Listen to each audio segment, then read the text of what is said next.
Good evening, everyone, and thank you to those who are here in the gallery. It's great to see so many faces, which is fantastic. Thank you. Members of the public are advised the meeting will be live streamed and recorded, and the live stream recording will be made publicly available on YouTube and Council's website.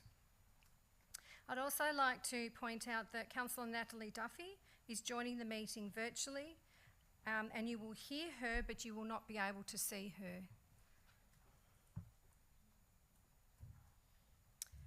Nilembic Shire Council respectfully acknowledges the Wurundjeri Wurrung people as the traditional owners of the country on which Nilembic is located, and we value the significance of the Wurundjeri people's history as essential to the unique character of the Shire. We pay tribute to all First Nations people living in Nilembic, give respect to elders past, present and future, and extend that respect to all First Nations people. Please come in. We respect the enduring strength of the Wurundjeri Wurrung and acknowledge the ongoing impacts of past trauma and injustices from European invasion, massacres and genocide committed against First Nations people. We acknowledge that sovereignty was never ceded. Wurundjeri Wurrung people hold a deep and ongoing connection to this place. We value the distinctive place of our First Nations people in both Nilembic and Australia's identity, from their cultural heritage and care of the land and waterways to their ongoing contribution in many fields, including academia, agriculture, arts, economics, law, sport, politics, just to name a few.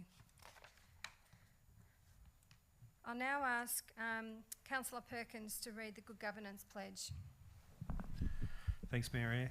As councillors, we are mindful of our civic responsibilities and obligations. We pledge to take them seriously and to carry them out with diligence and integrity.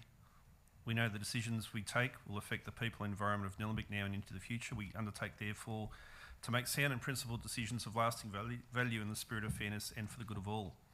We also pledge to serve the needs and well-being of the community and the environment in an open and honest manner and to the best of our abilities. Thank you, Councillor Perkins. I'd now like to introduce Sally Agostino, who is the pastor of Southern Cross Community Church in Eltham. The church has been around for almost 25 years, gathering weekly for worship and serving in the community through things like garden projects and programs run from their shop fronts in Weir Street, Montmorency. This year they are also trying something different, running a public lecture once a month on a whole range of topics. They had a professor of genetics speak at their first lecture on the topic of biodiversity, and they have also had a talk about fast fashion from a person who spent 14 years living in the slums of Bangkok. The church has a couple of lectures coming up around mental health, and there are lectures on and by Indigenous people and refugees planned for later in the year. They are keen to offer these free lectures to the wider community, as they know they're topics that interest many of Nilembic residents. I now call Sally. Thank you. Thank you, and it's such a privilege to be here. I really appreciate it. As I think about prayer, I don't think there's a more apt prayer to open any meeting or any discussion than the one that you probably or may be familiar with, the Lord's Prayer. Jesus prayed this when his followers said, how should we pray? And if you have been brought up in any church circles or even watched many Hollywood movies, you would have heard the Our Father who art in heaven, hallowed be your name. Your kingdom come, your will be done. And I think when we think kingdom, we think planet. When we think kingdom, we think justice. We think freedom and mercy and goodness and grace and love. And whether you're a person of faith here or whether you're someone who is consider yourself far removed from faith, I know there's a lot of passion in this room. And so my prayer, the Lord's Prayer, is that kingdom work, that goodness, that mercy, that love and that justice would really flow tonight. So you can mumble along with me as people in churches often do, or you can listen or you can pray. So let's pray the Lord's Prayer. Our Father who art in heaven, hallowed be your name. Your kingdom come, your will be done on earth as it is in heaven. Give us today our daily bread. Forgive us our sins as we forgive those who sin against us. And lead us not into temptation, but deliver us from evil. For yours is the kingdom, the power, and the glory forever and ever. Amen. Thank you. Thank you, Sally. I'll now move on to Anzac Day 2022. Yesterday, like so many others around the country, I and a number of my fellow councillors had the honour of laying wreaths at various Anzac Day memorial services throughout the Shire. The wreaths were laid at the Outland Cenotaph, Diamond Creek Memorial, Hurstbridge Anzac Memorial Park, and Kangaroo Grand War Memorial. It was great to see so many of all ages in our community turn out to honour, commemorate and reflect on the deeds of those men and women who, with immense bravery and a strong sense of duty, made great sacrifices, often giving their lives to protect our freedom and the freedom of others. Anzac Day is also about recognising the sacrifices made by so many parents, children, siblings, spouses and partners whose loved ones either didn't return from war and conflict or who returned so deeply affected that their lives were never the same. It was heartening, therefore, after all that we've experienced these past 2 years, to see our community again come together in such numbers, to solemnly commemorate and reflect on these enormous sacrifices. Lest we forget. I'd now like to move on. We have a few condolences. So I'll start with Deb Ganderton. I would like to acknowledge one of Nilembic's former employees and Nilembic resident, Deb Ganderton, who sadly passed away recently. Deb brought a positive energy to everything she did and was widely known across Victorian local government. She was a good friend to many from Nilembic, Bayside and Boroondara councils.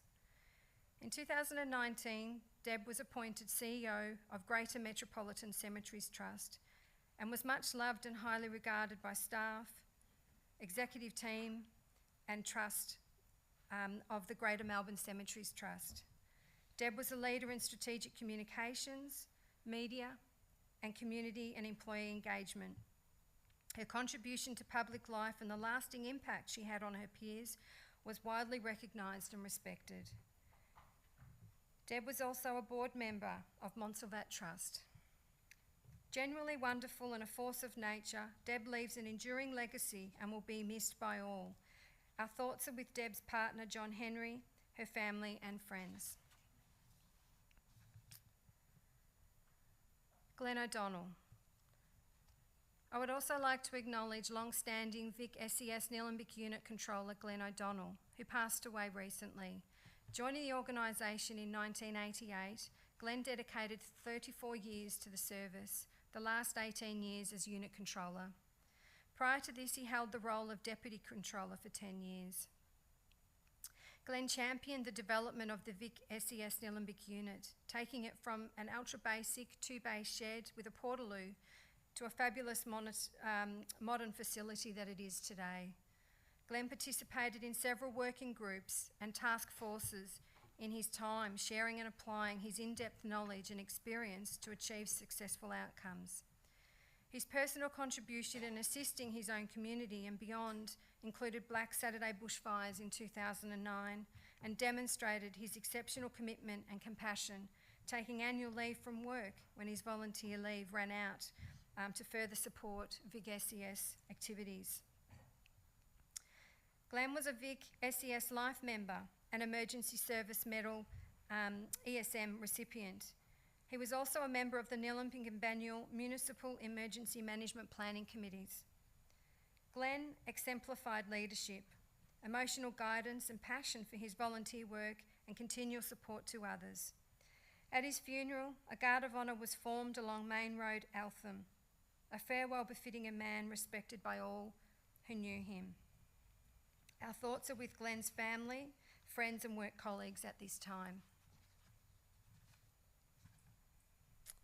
There's also a condolence for Terry Bramman. I'd also like to acknowledge the recent passing of Terry Bramman, Principal Lawyer at Macquarie Local Government Lawyers. Terry was an exemplary professional and trusted advisor to many across Victorian local government. He was a kind, compassionate, considerate and caring man, and above all, a person with the highest ethics and integrity. Our thoughts are with Terry's partner, Tracy Bremen, and his family and friends. I'd now like to move on to our sporting grants. The following sporting grant presentations will be made, and I'd like to ask Councillor Egan to come forward.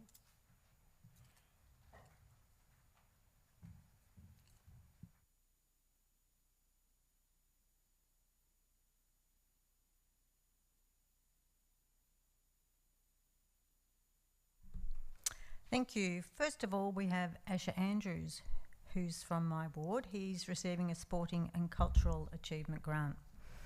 Asher receives $150 as a contribution for being selected to represent Victoria in the heptathlon at the Australian Little Athletics Championships.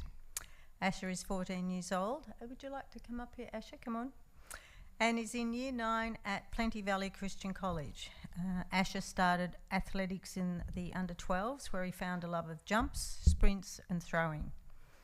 Asher trains regularly at Willinda Park for the Diamond Valley Little Aths Club, and he's received a gold medal in January of last year for the State Combined Championships and gold in January 22 in the heptathlon. Having won the Combined Event State Championships, Asher was one of 3 under-15 boys selected to represent Victoria at the Australian Little Athletics Championship in April at Lakeside, where he will compete in the heptathlon, an opportunity only offered for under-15s. We wish Asher the very best in his future sporting endeavours. So congratulations and well done.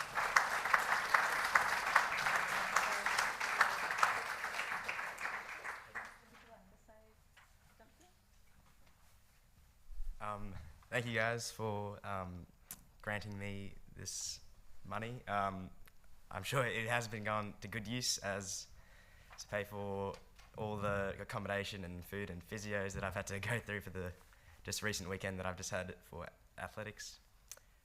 Thank you. Very well done. It's always hard doing the first cut off the rank. So do you want to get a photo? Sure.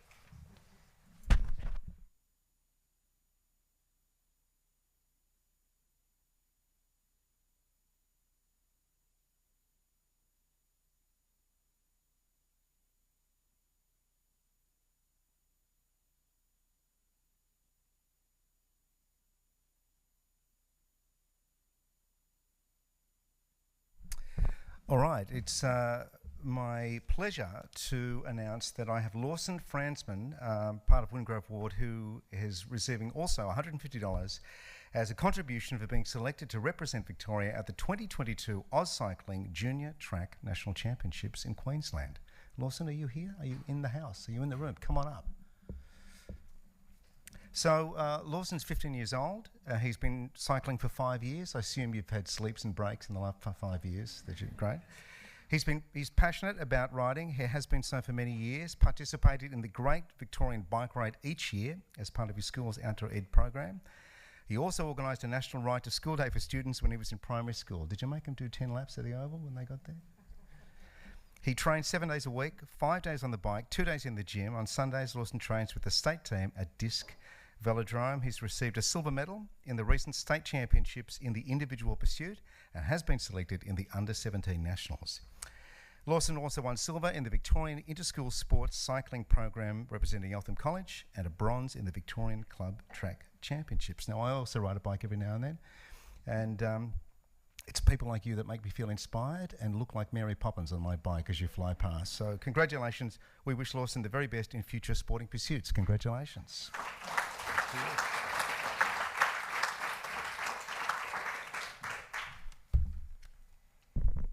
Hi all, I'd like to thank Nilembic Council for this grant. I've been riding my bike for 5 years now. One of my biggest goals has always been to complete at Nationals for Victoria.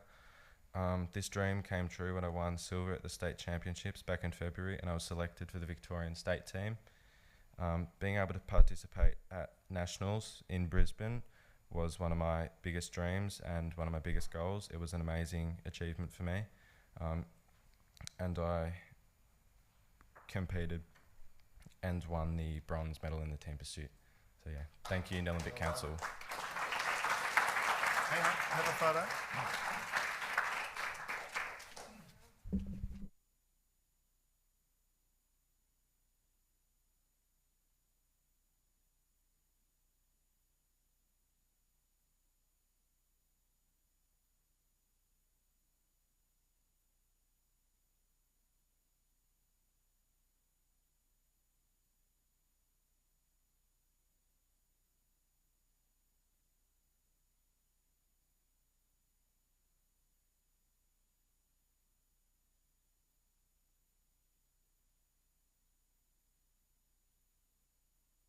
Yep. Okay, should know that by now. But we've got the final grant now, and that's from my ward, which is Blue Lake Ward, and it's Olivia Bow Cutler. Olivia Bow receives $150 as a contribution for being selected to represent Victoria at the 2022 Australian Under-18 Hockey Championships in Queensland. We'll get Olivia to the front. Olivia Bow is 15 years old and she's in Year 10 at Siena College and has been playing hockey since the age of 7. Olivia Bow has been training 3 to 4 times per week with the Doncaster Hockey Club. Olivia Bow has achieved many accolades, including representing junior state and club championships for indoor and outdoor, and has represented her school. After being selected for the Under-18s Academy in January 2022, she was nominated to trial for the Under-18 Women's Victorian State team. After 2 rigorous trials, Olivia Bow was selected to play for the development team at the age of 15. We wish Olivia Bow the very best in her sporting pursuits. And I'll get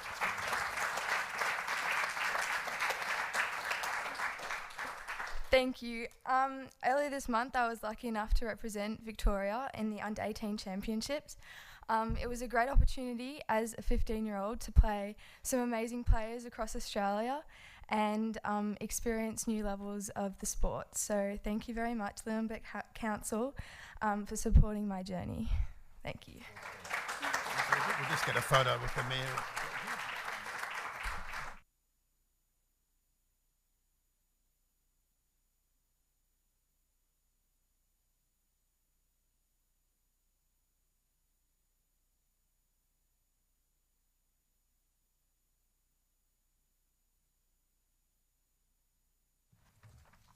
And well done to Asher, Lawson and Olivia, and thank you for coming tonight. It's great news to see such dedication to sport. I'll now move on to confirmation of minutes.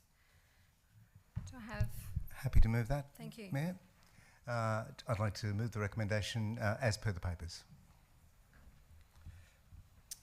Thank you, Councillor Payne. Do I have a seconder for the motion? Thank you, Councillor Egan. Would you like to speak to the... No. No. Karen, would... Councillor Egan? No.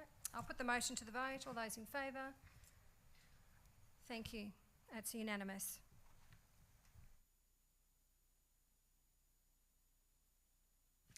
Now move on to disclosure of conflicts of interests. Do I have any... Yes, Councillor Ramcharan. Yes, I'd like to disclose a conflict of interest in relation to the Rockcliffe Street Special Charge Scheme, as one of the residents on Rockcliffe Street was a donor to my election campaign, so I will step out of the room for that item. Thank you, Councillor Ramcharan. And councillors should note that any conflicts of interest should also be disclosed immediately before the relevant item as well. We do not have any petitions, so we'll keep moving, but we do have questions to read out from the gallery. The following questions have been grouped due to the response being applicable for all questions raised. So we have Vicky Almore has asked the following question. Considering the recent flooding events in northern New South Wales that show how vulnerable we are to catastrophic impacts of rapidly accelerating temperatures, and that these disasters are only destined to increase, will Council declare a climate emergency? Question 2.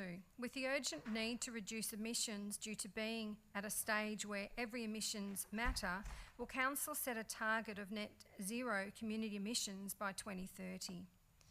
And I'll move now on to Renee Hasselden. She's asked the following questions. Question 1.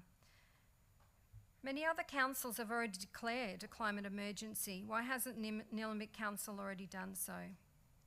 And question 2. Can the councillors who are opposed to declaring a climate emergency please identify themselves and explain their reasoning? We also have questions from Mitzi Took. Question 1. In council messaging of climate change, will council please use the word declare that there is a climate emergency instead of acknowledge a climate emergency? And question 2, will council support that the Nilembic Shire will reach net zero community emissions by 2030 instead of 2035? We also have a question from Bill Sporton. Question 1. In order to increase awareness amongst the residents and ratepayers of Nilembic of the climate emergency which threatens the existence of organised human life and to be part of the solution, I respectfully ask that council declare a climate emergency. If council decides against this step, could council articulate its reasoning, please? And question 2 from Bill, would council please set a target of net zero community emissions by 2030? We have questions from Elizabeth Doig. Question 1, a declaration of a climate emergency sends a clear, unequivocal message that the community, council officers, other councils and higher levels of government that Nilembic Council is serious in its commitment to tackling the most urgent crisis of our times. Will Nilembic Council change its response to the climate emergency from an acknowledgement to a declaration? And question 2 from Elizabeth. Ironbark Sustainability has calculated a science-derived emissions reduction target for Nilembic, which scales the global carbon budget in line with IPCC recommendations, down to a local level based on a council's socio-economic rating growth trajectory and relative ability to reduce emissions. On the basis of this, they calculate that Nilembic has a carbon budget of 8 years in which to reach net zero emissions for the community, that is by 2030. In consideration of this, will Nilembic Council bring forward the proposed target date of net zero emissions for the community to 2030, currently 2035 in the draft Climate Action Plan? We have questions from Angela Davies. Question 1. As a resident of Nilembic and a ratepayer, I want to thank Council for your hard work in preparing the Climate Action Plan, but to be fully effective, it requires the strongest language possible. Therefore, I ask, will you please change the wording from an acknowledgement to a declaration of a climate emergency? Question 2 from Angela. Is this an emergency and we cannot afford to delay, as this is an emergency and we cannot afford to delay taking action any longer, will you commit to a target of net zero community emissions by 2030? Questions by Jill Callow. Question 1. In light of the recent IPCC report, which makes it clear that climate change is an existential threat to life on the planet, will the Nilembic Council bring forward the Climate Action Plan emissions target to net zero by 2030 instead of 2035? And question 2 from Jill. In the light of the recent IPCC report, which makes it clear that climate change is an existential threat to life on planet Earth, will the Nilembic Council change the wording of its cap from an acknowledgement of a climate emergency to a declaration of emergency? Questions from Rosemary Glasher. Question 1. Ironbark Sustainability Environmental Consultants, specialising in sustainability at a council level, have calculated a science-based emissions reduction target, specifically for Nilembic. They used the global carbon budget as a recommended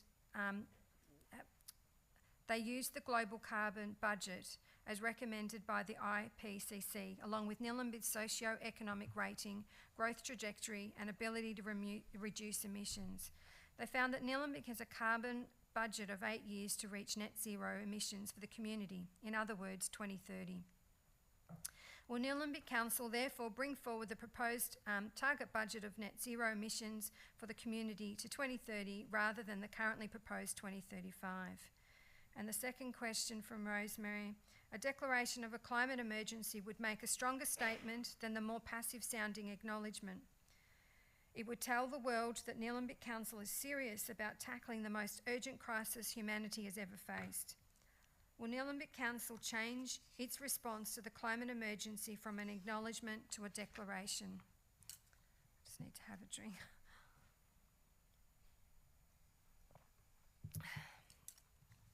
So I've now got the response for question 1. The draft climate plan includes a target of net zero community emissions by 2035, which is significantly more ambitious than the Victorian Government's target of net zero community emissions by 2050. Council is considering the draft climate plan as part of tonight, at the meeting tonight. And here is a second response to questions. The draft climate plan includes an acknowledgement of a climate emergency. Council is considering the draft climate plan as part of the meeting tonight, and so therefore we cannot answer how that's going to go. We have a question from Anthony Hazeldine. Question 1. We all need to take action and play a role in saving this planet. Why haven't councillors committed to net zero community emissions by 2030? And the response, the draft climate plan includes a target of net zero community emissions by 2035, which is significantly more ambitious than Victorian's government target of net zero. Councillors considering the draft climate plan as part of the meeting tonight. Have I covered that one already? I think that's a duplicate. And if council lacks if council lacks of action means my kids don't have a planet to live on, do the councillors promise to find them an alternate planet? Response: the draft climate plan provides the roadmap by which council and our community will work together over the next decade to do our part to address one of the most pressing issues faced by our society. Council is considering this draft plan as part of the meeting tonight. We have questions from Judith Wenborn. Question 1. Thank you for this opportunity. We hear a lot of talk about climate change and fossil fuel versus renewables. Can you please tell the Shire what exactly is the Council's position on deforestation and reforestation in Nilembic? And the response is, Council does not have an adopted position on deforestation or reforestation specifically. Our draft climate action plan has a specific focus on the climate resilient natural environment and our adopted tree management policy and guidelines in 2018, which can be found on our website, outline the commitment to managing and caring for trees in the Shire. And question 2, if substantial trees are approved for removal by council or removed by organisations like Vic Road with or without council approval, what is council's policy on replacement of removed trees? Is it replacement with the same species, replacement with native, or no replacement for loss is required? And the response is, Council's adopted Tree Management and Guidelines 2018, which can be found on our website, outline our commitment to managing and caring for trees in the Shire. Council will meet the requirements of the Nilembic Planning Scheme, which may require Indigenous vegetation planting on public and private land in response to vegetation removal. We have questions from Kerry Kazakamandis. How many councillors have read the latest IPCC report? And the response is the findings of the IPCC have been considered in the drafting of the draft climate plan. And question 2 from Kerry. What idea can each councillor initiate and follow through to implementation for urgently addressing climate change within the power invested in their roles as Nilembic councillors? And the response is council's focus areas, objectives and strategies are contained in the draft climate action plan being considered at tonight's meeting. There are more questions. Question from Laurie Niven, 40 Trout Electronics Proprietary Limited. Read the climate action plan. Why does the apparent data summary in agenda item J, point 2, ignore the key finding that most submission feedback was that a declaration would be stronger and preferable than an acknowledgement? And see page 5, 103 of the attachments file, and give the June 2021 petition of 1,846 people no standing at all, when what council wants to do is to act on community input. And the response is, community feedback was that 64 respondents from a total of 91 supported acknowledging a climate emergency, with 36 of the 64 supporting acknowledging a climate emergency, wanting council to use declare rather than acknowledge. The petition received by council in June 2021 requesting council to declare a climate emergency has been considered in the development of the draft climate plan. Council is considering the draft climate plan as part of the meeting tonight. And question 2 from Laurie.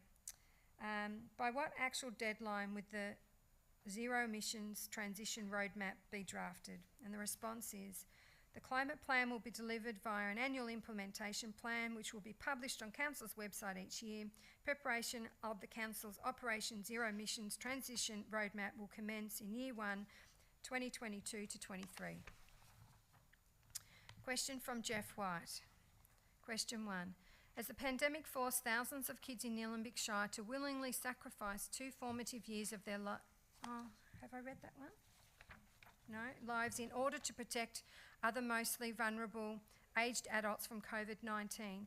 What is Nilembic Council willing to do to protect our children's futures from being further sacrificed due to inaction on climate change, which, unlike the pandemic, will not end in their lifetimes? And the response is, the draft climate plan provides a roadmap by which Council and our community will work together over the next decade to do our part to address one of the most pressing issues faced by society. Council is considering this draft plan as part of the meeting tonight. And question 2 from Jeff. 2 years ago, COVID-19 profoundly changed how governments, businesses and society operated, and did so within a few weeks. Since then, communities throughout Australia have experienced massive floods, fires, droughts and climate-related tragedy. What is it going to take for Nilembic Council to take the climate emergency as seriously as they rightly took the pandemic? In response, the draft climate plan provides the roadmap by which Council and our community will work together over the next decade to do our part to address one of the most pressing issues faced by society. Council is considering this draft plan as part of the meeting tonight. Last one. This is from Jan Illingworth. Question. Why would it be acceptable to build a new home within 11 metres of a neighbour's residence when there is already a residence on the small block of 3 acres, when this goes directly against many of Council's guidelines?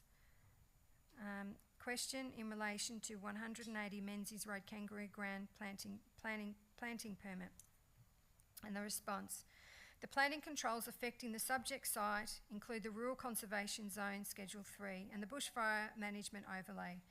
These planning controls allow for an application to be made for a new dwelling. Any application for a planning permit is considered under the relevant policies of the planning scheme, and the assessment must follow the process set out in the Planning and Environment Act 1987. Council officers are still assessing this application, and a final assessment and decision of not yet and a final assessment and decision of not yet been undertaken. The zoning of the land only allows for one dwelling, meaning that if the application is approved, the existing dwelling would need to be demolished or appropriately decommissioned. The application is currently being advertised, and any party can make an objection or submission to the application. And question 2 from Jan: what rules have changed within council to permit such an extensive building envelope on such a small block of land of 3 acres?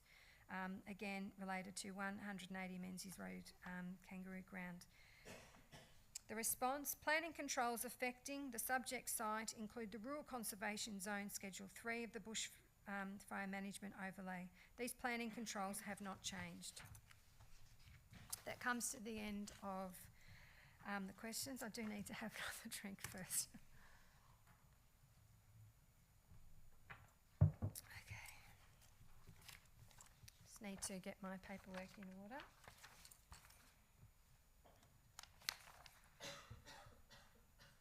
Okay.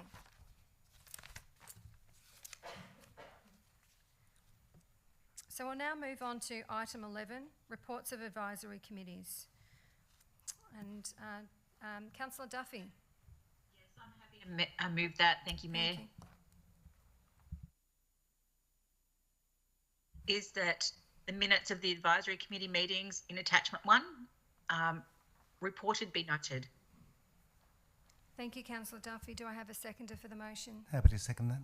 Thank you, Councillor Payne. Councillor Duffy, do you wish to speak to the motion? Thank you. Yes, very briefly, just to say thank you to all of those members of the community who give up their time willingly to participate in our advisory committees to help guide council in the decisions that we make. And in particular, I'd like to make mention of the Youth Council, which I'm part of. And in this last period, we've had a meeting where the Youth Council elected their new mayor and deputy mayor for the following 12 months. And so I'm really excited with the enthusiasm that was within the group. Many people nominated to take on this leadership position amongst the leadership position that they're already holding within the community. So again, I'd like to say congratulations to Brianne Keogh, who is our new youth mayor, and to Kira Imbriano, who is our new deputy mayor, youth deputy mayor. At the same time, we've had fabulous leadership provided within the youth council by Fika Vanderkamp, who is the outgoing mayor, and Jack Lynham, who is the outgoing youth deputy mayor. And you know, the enthusiasm amongst this group of people is fabulous, and I've noticed that in the other committees that I belong to as well. And so we have 4 new youth council members, Ava, Martina, Neve and Reese, and they'll be joining with the other members to make a team of 15. And their next big project is a youth summit, which will be held on the 25th of May. And the youth council have really honed in on giving the youth a voice, mental health, climate change and reconciliation. So it's a really powerful group to belong to, and I'm happy that council gives the community an opportunity to help guide us in all of these various advisory committees. Thank you, Councillor Duffy. Would any other councillors like to speak? Just to reiterate Councillor Duffy's enthusiasm for the advisory committees, I believe that some of our committees are being renewed and refreshed, and I look forward to working with new Nilembic residents in their role as being part of the advisory committees. Thank you, Councillor Payne. I'll put the motion to the vote. All those in favour? It's carried unanimously.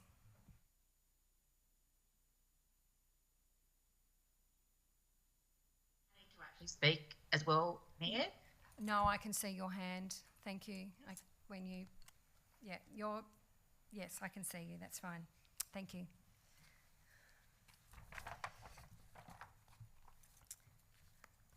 We'll now move on to Nilembic Customer First Strategy, 2019 to 2022, the final year update. Thank you, Councillor Ramcharan.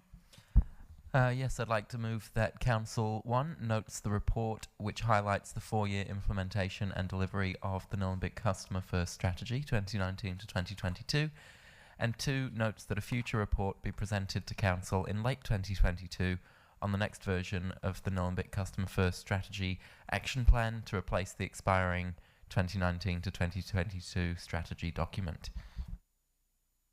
Thank you, Councillor Ramcharan. Do I have a second for the motion? Happy to second. Thanks, Councillor Payne. Councillor Ramcharan, would you like to speak?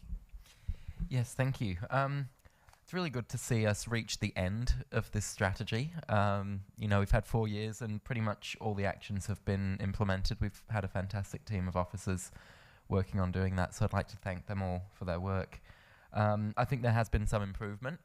I've certainly done a tiny little bit of mystery shopping here and there, made a couple of inquiries to see how it goes, and you know, I think we always get some really good some really good responses from customer service staff. I certainly have a good experience whenever I call, so I think the strategy is working, but I still do get complaints from the community from time to time, some of them reasonable, some of them not, but I think it just shows that there's always room for continuous improvement, and that's why we're committing to another action plan to continue the good work that's been done so far, and hopefully we'll have another 4-year action plan that'll see 4 more years of really positive improvement in the way that we work with Nilembic residents.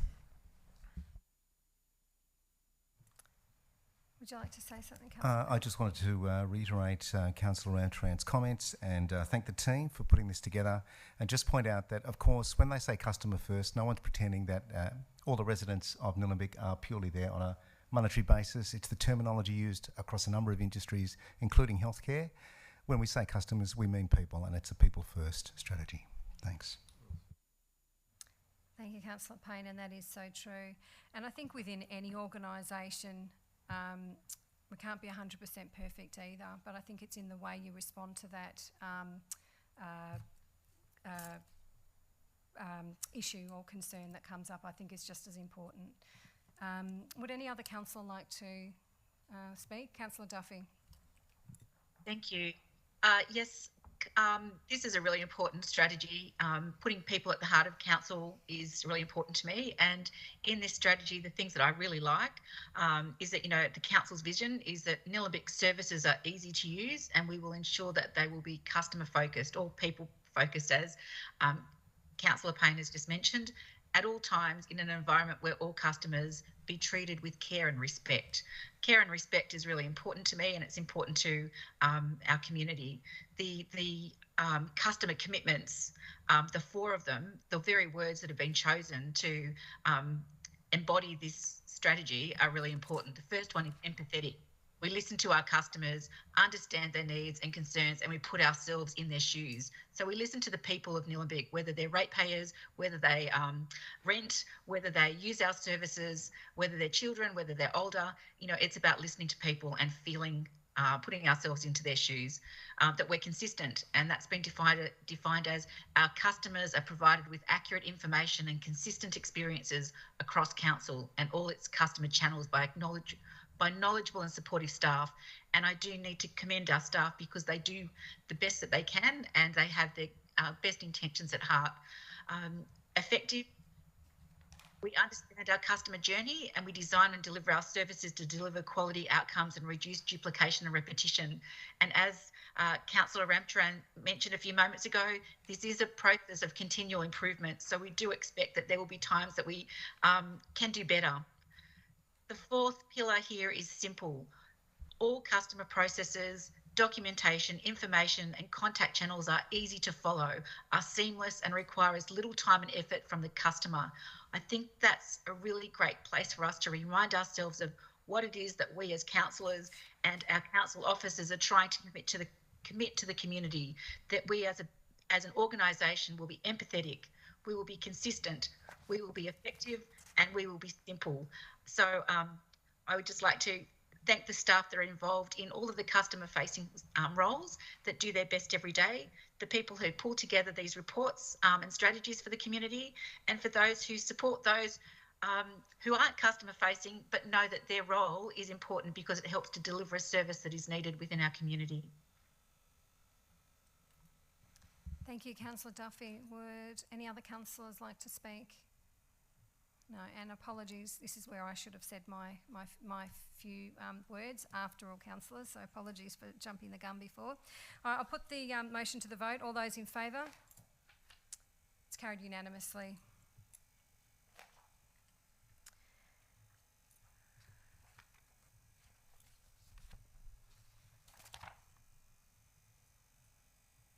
We're now moving on to, I've lost my place. Thank you, thanks. Draft Communication Strategy 2022 to 25, endorsement of the community engagement phase. Do I have, thanks Councillor Perkins. Thanks, Mary.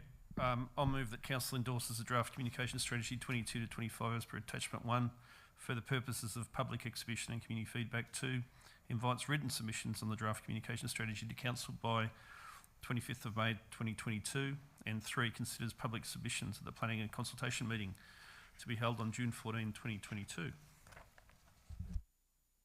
Thank you, Councillor Perkins. Do I have a seconder for the motion? Thanks, Councillor Ramtran. Councillor Perkins? Yeah, just quickly, Mary. The report gives Council 2 options. Option 1, to adopt the Draft Communication Strategy, or Option 2, not to adopt it. For the purpose of community consultation, and if you read the report, then the sky falls in and it will be all horrible. Of course, we're going to adopt option 1 and adopt the Draft Communication Strategy. The strategy has been informed by the Council Vision, Council Plan 2021-25, input and insights gained from a council workshop, council survey, one-on-one discussions with the executive management team, and in consultation with other key internal stakeholders, in particular the Communications Engagement Unit, put together by Liccardo Prince and Blaganowski, experts in the field. I'm very confident that this is a good document for at least to go out to community consultation. If it gets endorsed tonight, it'll go out for public exhibition through Participate in Nilembic for a period of four weeks until the 28th of April. And we're asking community members to make submissions to the draft strategy and speak to their submission at the Planning and Community Consultation meeting on 14th of June 2022, if you so wish, and we'll make necessary adjustments as decided at that meeting, or perhaps a following ordinary council meeting. So, yep, certainly endorse the strategy. It's a good one. Thanks, Councillor Perkins. Councillor Ramtran, would you like to speak? Yeah, I'm really excited about what we can achieve with the communication strategy. I think if we're going to be the council that the community deserves, we need to be able to communicate with them. And I think we know that a lot of our communications aren't getting through. There are a lot of residents who often don't understand what council's doing and why we're here and why we're about more than just roads, rates and rubbish. And hopefully this communication strategy will really give people a good idea of all the different things that council does for them, and how they can have their say and be involved and make a difference. I think the other thing that we can really focus on with this strategy is the key messages that we need the community to know. And that can be stuff along the lines of what you can and can't do on your property, planning controls, restrictions on removing vegetation, how to protect native vegetation, how to remove weeds, which plants are weeds and which ones do you want to keep, how do you prepare your property for fire, what goes in which bin. And of course, once we've passed our new climate action plan, there'll be hopefully a range of actions that the community can get involved in through the implementation of the plan, and we'll need a way of communicating that. So there's a lot of potential behind this strategy. It is quite high level, but when you really look at what it can achieve and what the strategy itself can be involved in, I think it's really important to get this right so that we can best serve the community and implement all the strategies that this council's putting together. Thank you, Councillor Ramtran. Would any other council like to speak? Okay, I'll put it to the vote. All those in favour? Carried unanimously.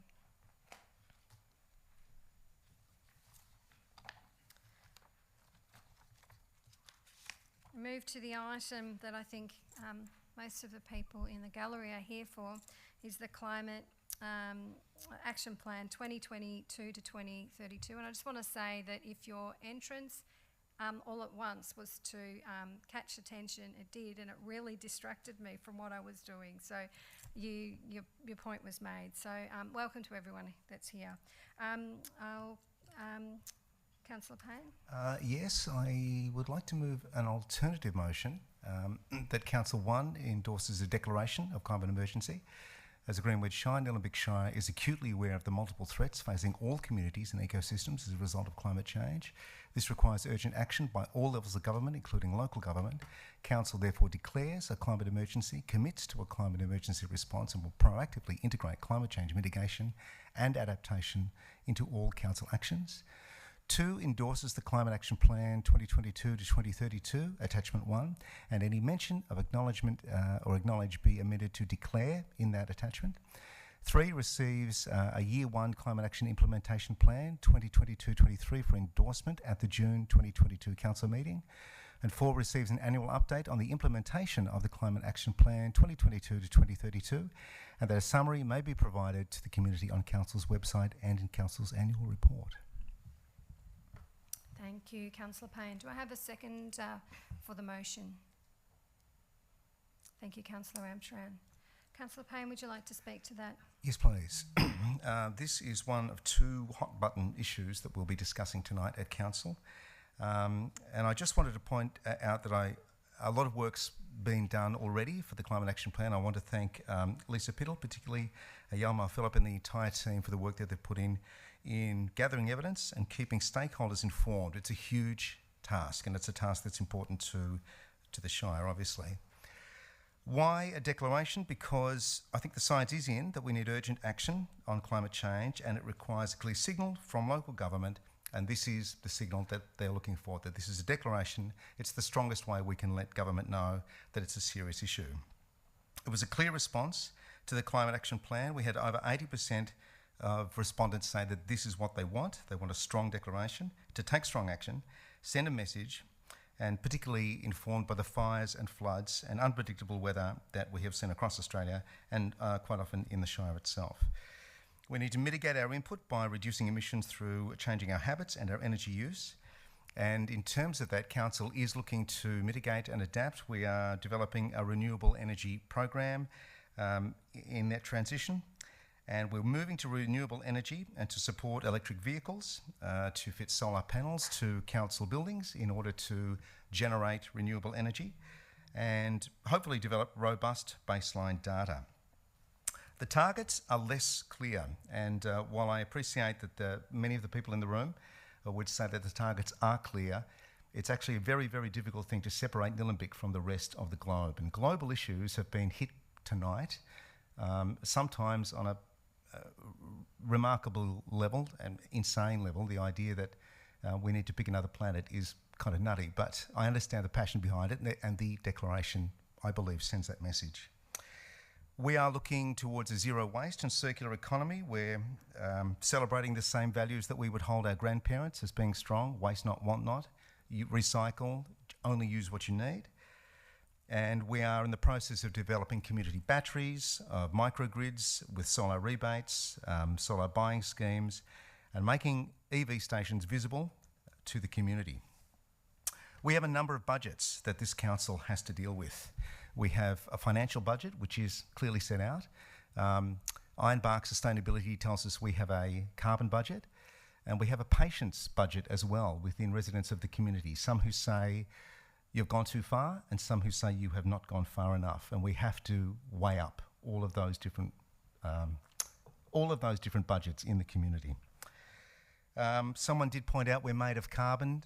That's probably true. I don't know how scientific they were being, but we don't breathe carbon, we breathe oxygen. I just wanted to correct that for that was put in. The question has become tonight, who can we blame? And it's not necessarily everyone here, but there has been put to us, who do we blame? And it's individual councils and individual councils. We've been held responsible for a global future we cannot possibly influence except to send the message to state and federal levels of government.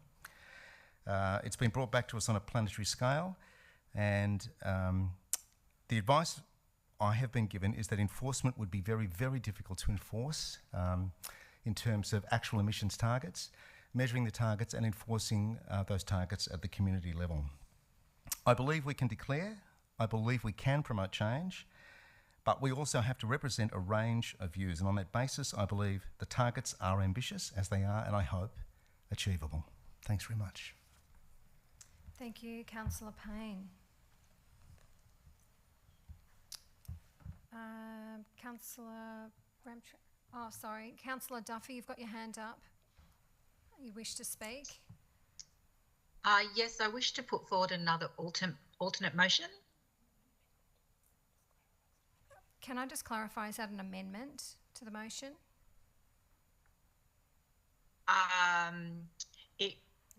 Well, when I submitted it, it was an alternative motion. So I'm not sure of the technicalities here, but it's to make yes. changes to the motion. Yeah, I think that's what you're trying to say. What is your amendment to the motion? Is that going to come up on the next page? Thank you. Thank you. So I'd like to move, in addition to what Councillor Payne has put forward, an amendment, and that is that Council endorses a declaration of climate emergency. So if we could take the word acknowledgement out of that first line, I think that doesn't need to be there.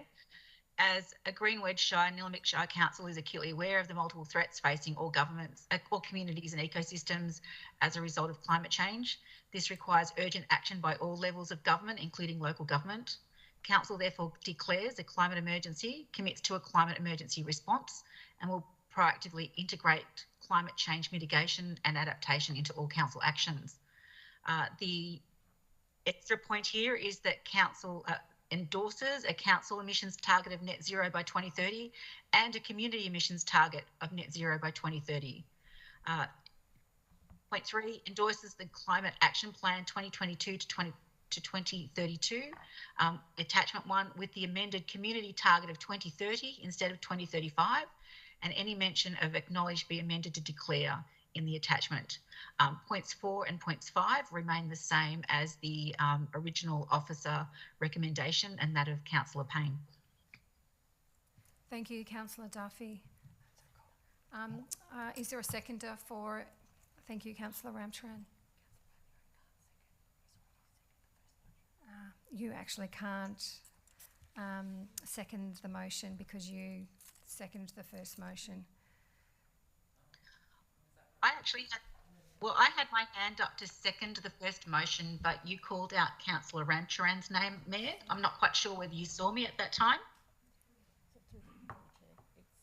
What it is at the moment is Councillor Payne has moved the motion, Councillor Ramcharan has seconded the motion. The rules say that an amendment, when moving an amendment, another councillor can move an amendment and the mover and seconder of the motion that's on the table cannot be a seconder of that motion. I wasn't aware of that, Blarga. Point 29 of the governance rules.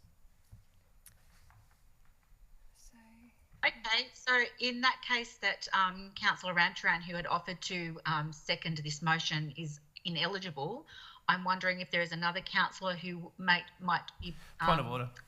to do this. Point of order. The Mayor has the floor. The Mayor is the Chair. Can we ask the Mayor to make a ruling?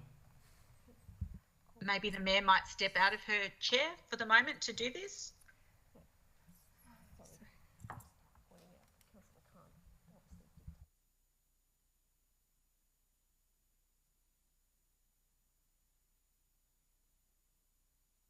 Do I have a seconder for the motion that's been put forward by Councillor Duffy?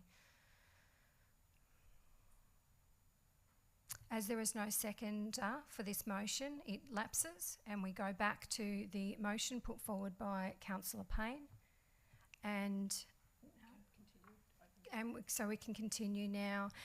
Councillor Ramcharan, would you like to speak to that motion?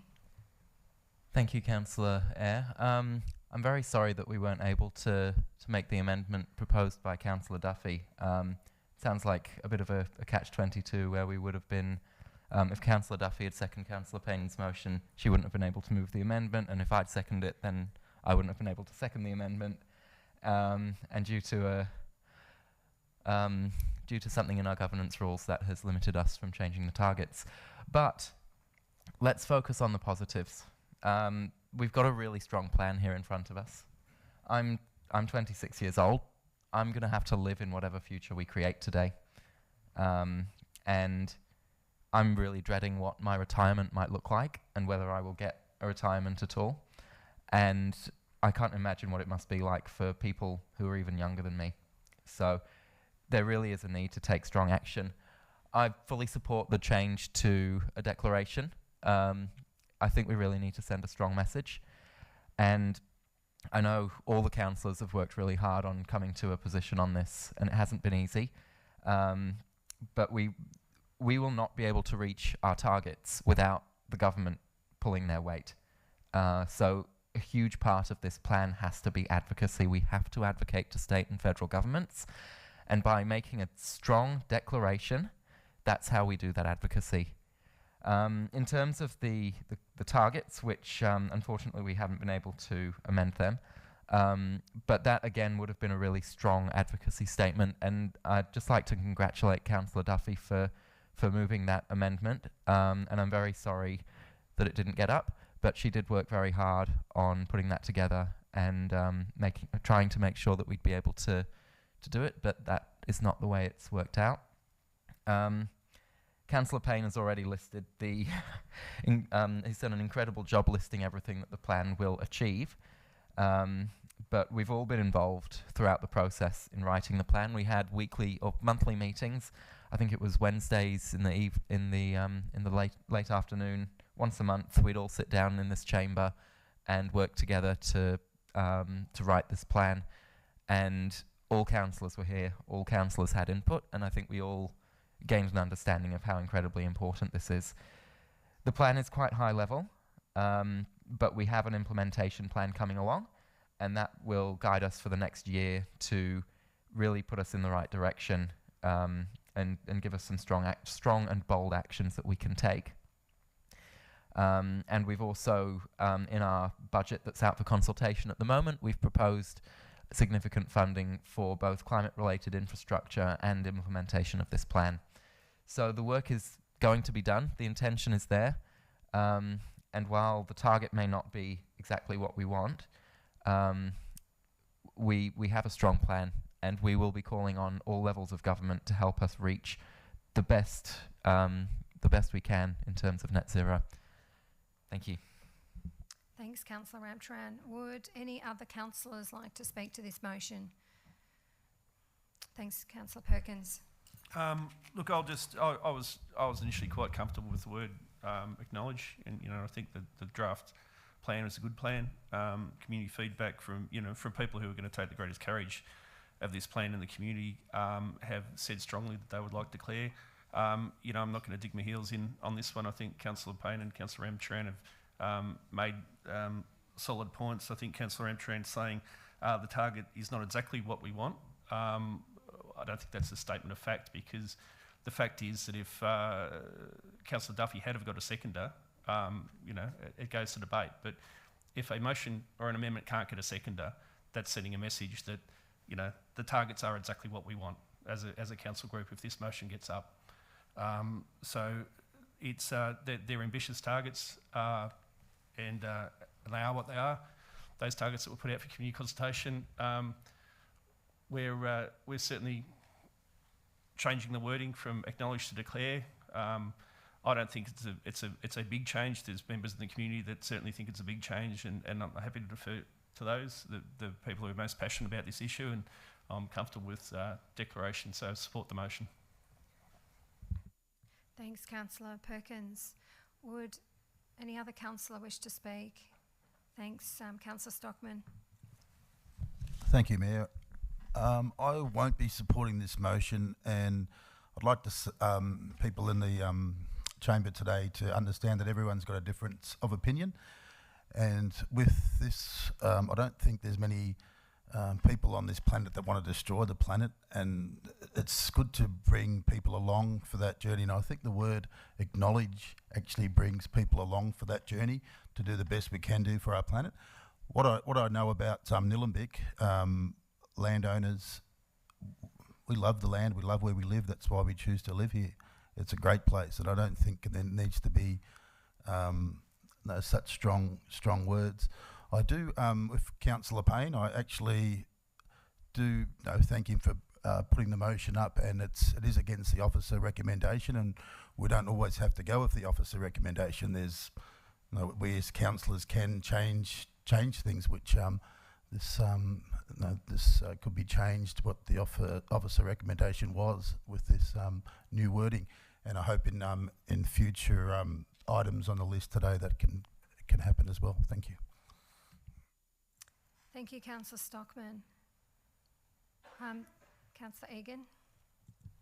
Thank you. Firstly, I'd like to thank the staff for the, where's Yalma gone? For the endless, in the corner, endless and even more endless work they've done on this. It started last term, so we've been going a long time. The original decision to acknowledge would have brought nearly the entire Shire along with us for the ride instead of declaring. Despite the pro forma emails from the usual suspects, it's not what all residents want. The other main issue I have with this is from the mental health point of view and the reaction people will have at the words declare an emergency. And I know most councillors in the room don't share my view, but neither have they lost their house in a fire. We've more than enough mental stress in the community, and no, declaring a climate emergency won't stop bushfires. The emissions issue, I agree, even 2035 is setting a really, really high bar and setting us up to fail, bringing it back to 2030, as we can't dictate what residents do. Councillor Payne is quite right when, in some of the comments he made, it's not realistically feasible to separate what council as a body does as opposed to the residents. They think we are the responsible body, so we're being set up to fail there, whether we are in reality or not, and we're not. We're the responsible authority according to most residents, though, and most assume that we can actually make a difference here. Even if we extend our remit to what some people want here tonight, it's not why I was elected at all. I did not have one resident contact me on this issue, except in the other direction. The fact that some people and councillors really think that the state and federal governments will actually take any notice of whether we declare or acknowledge, or even if some other councils do, isn't realistic. Advocacy is a lovely word, but we don't have much success in that area except in sporting grants. Nevertheless, I will be voting for whatever the motion ends up tonight, not because of whether we use the words declare or acknowledge, but simply because even in last term, we, and Peter was part of that council, we started the solar farm initiative, and it's actions and projects like that that I want to see get off the ground, not whether we declare or acknowledge. To me, that's really irrelevant because it's going to go nowhere. Building solar farms, putting solar roofs on Bendigo Bank stadiums, all those sorts of initiatives. Looking ahead to getting rubbish trucks on electric power, all those sorts of things. That's what will make a difference, not whether we declare or acknowledge. Actions speak louder than words, and I can't wait till the solar farm's up and running, which I trust won't be too far away. So, thank you. Thank you, Councillor Egan.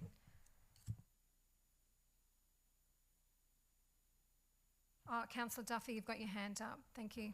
Yes, I've had my hand up. I'm glad that you've seen me, Mayor. Thank you. I raised an alternate motion for Nilembic Shire to declare a climate emergency and for council and the community to work together to strive to meet an emissions target of net zero by 2030, which I believe was realistic and achievable. Words matter, deeds matter. Council sought community participation in developing our climate action plan, and we'd heard that the declaration of a climate emergency matters to them. It matters to our community. It also matters to me, and it matters to people young and old. I've had people of all ages telling me so. So there's no argument from me that climate change is real and that we're experiencing a climate emergency. We're witnessing dramatic climate events more frequently, and scientists have been sounding alarm bells for years. This is not to divide the community, but to bring people along. You set a target to lose weight. You set a target to save money for a holiday. Why can't we set a target to achieve community emissions in a sensible way? 400 people died recently in mudslides in South Africa. There's ice shelves that are collapsing off the Antarctica. We've seen floods in Australia where rain bombs have had floods up to people's roof lines. Catastrophic fires. Today in the US, there are wildfires that are wind-driven that are raging through New Mexico. These are being declared as brutal and the biggest in decades. But, you know, I'm not a scientist, but I respect the science and I respect the effort of those who make it their mission to protect our environment and to encourage us all to do a little bit better than what we are doing at the moment so that we can live in a way that will sustain life.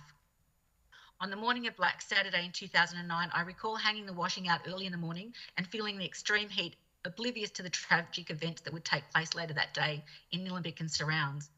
I thought to myself at the time, what will temperatures be like when my babies are my age? Later that day, I heard a chorus of fire trucks driving past with sirens blaring. And, you know, I take a moment now to remember those affected. In 2014, our family went on a holiday to the Great Barrier Reef when my kids started school. We swam with the tropical fish and marvelled at the coral. 2 years later, in 2016, when driving in the car, we heard a report that 50% of the reef had died from coral bleaching. Researchers described this event at that time as the worst coral bleaching crisis they'd seen. This year, in April, the Centre of Excellence Coral Reef Studies reported the Great Barrier Reef is experiencing its third coral bleaching event in 5 years, and the 2020 bleaching is severe and more widespread than earlier events. As a mum, I've tucked a crying child into bed and been shocked to learn that their tears were not from an incident at school, but from a real fear of dying from climate change. As a friend, I attended the funeral of 11-year-old Lily Whitney at Montsalvat in March. Lily cared passionately for the environment and was puzzled as to why decision makers were not doing more to protect the environment. Lily's life was cut short, but her quest need not be, and I made a promise that day that I will do what Lily cannot. Her voice is driving me today. I believe that governments at all levels are Councillor underestimating Duffy, the desire and the determination Councillor of individuals Duffy, in the it's community to do more. time. It's time. Thank you.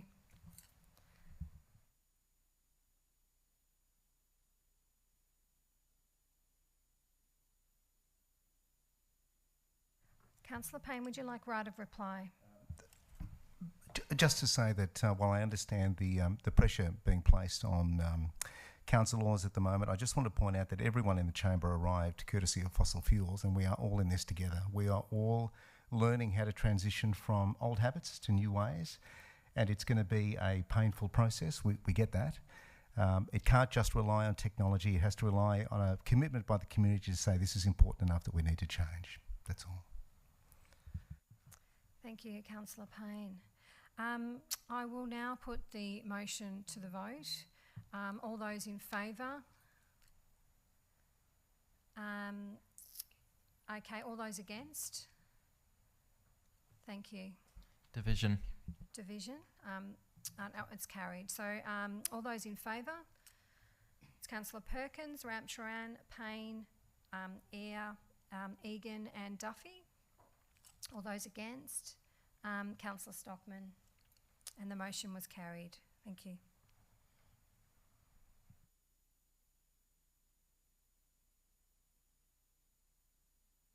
Just like to say thank you to all for attending today as well, and you've spent a bit of time on all your placards and your signs and writing in letters, so I appreciate all of you coming in and looking after our environment, so thank you very much. We now move on to the next item, which is Health and Wellbeing Advisory Committee Community Member Recruitment. Do I have Councillor Stock? Thank you. Thank you, Mayor. I'd like to move the motion of the councillor's recommendation as per the papers, with the additional point that is number 4, resolves that the successful applicants be named. Do I have a seconder for the motion? Thank you, Councillor Duffy. Councillor Stockman, do you wish to speak? No, I'm fine, thanks. Councillor Duffy, would you like to speak?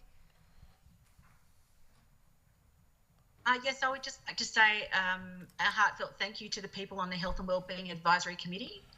This is an important committee, and you know, whilst most of these people work in agencies that are designed for health, there's room for individuals to provide their take on what we should be doing from a health and wellbeing perspective within the Shire, and that the heart of the Health and Wellbeing Advisory Committee is the implementation now of the Health and Wellbeing Plan for the Shire.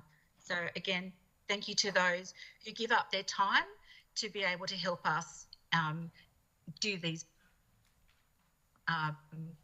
important parts of council. Thank you, Councillor Duffy. Would any other councillors like to speak to the motion? I'll put it to the vote. All those in favour? It's carried unanimously. And now, Councillor Stockman, will you read out the names of the new members, please? Yes, I'd like to read out the names that council has got. Applicant 1, which is Deanne Finn, for the role as Nilembic Health and Wellbeing Advisory Committee member. Applicant 2, Anne Hutchinson. Applicant 3, Jules J.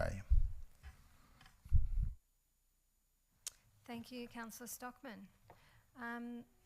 And congratulations to those 3 new committee members. We'll now move on to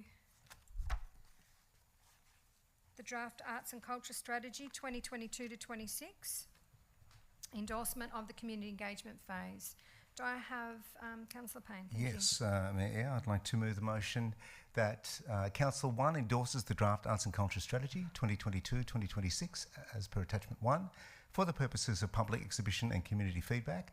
2, invites written submissions on the draft Arts and Culture Strategy to Council by the 22nd of May 2022. And 3, considers public submissions at the Planning and Consultation Committee meeting to be held on July 12th, 2022. Do I have a seconder for the motion? Thanks, Councillor Perkins. Councillor Payne, do you wish to speak?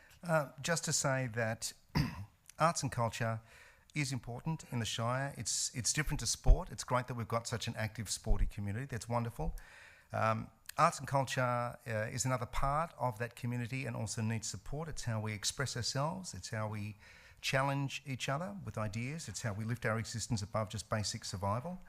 And I know that there are many, and I include myself in this, that would like to see Nilembic once more box above its weight when it comes to arts events and festivals and markets and prizes and exhibitions. Arts is not only part of who we are, the culture. We value those who pursue arts interests despite the lack of financial rewards. No one goes to the arts for the money. And especially now with so many performers and artists finding their feet after lockdown.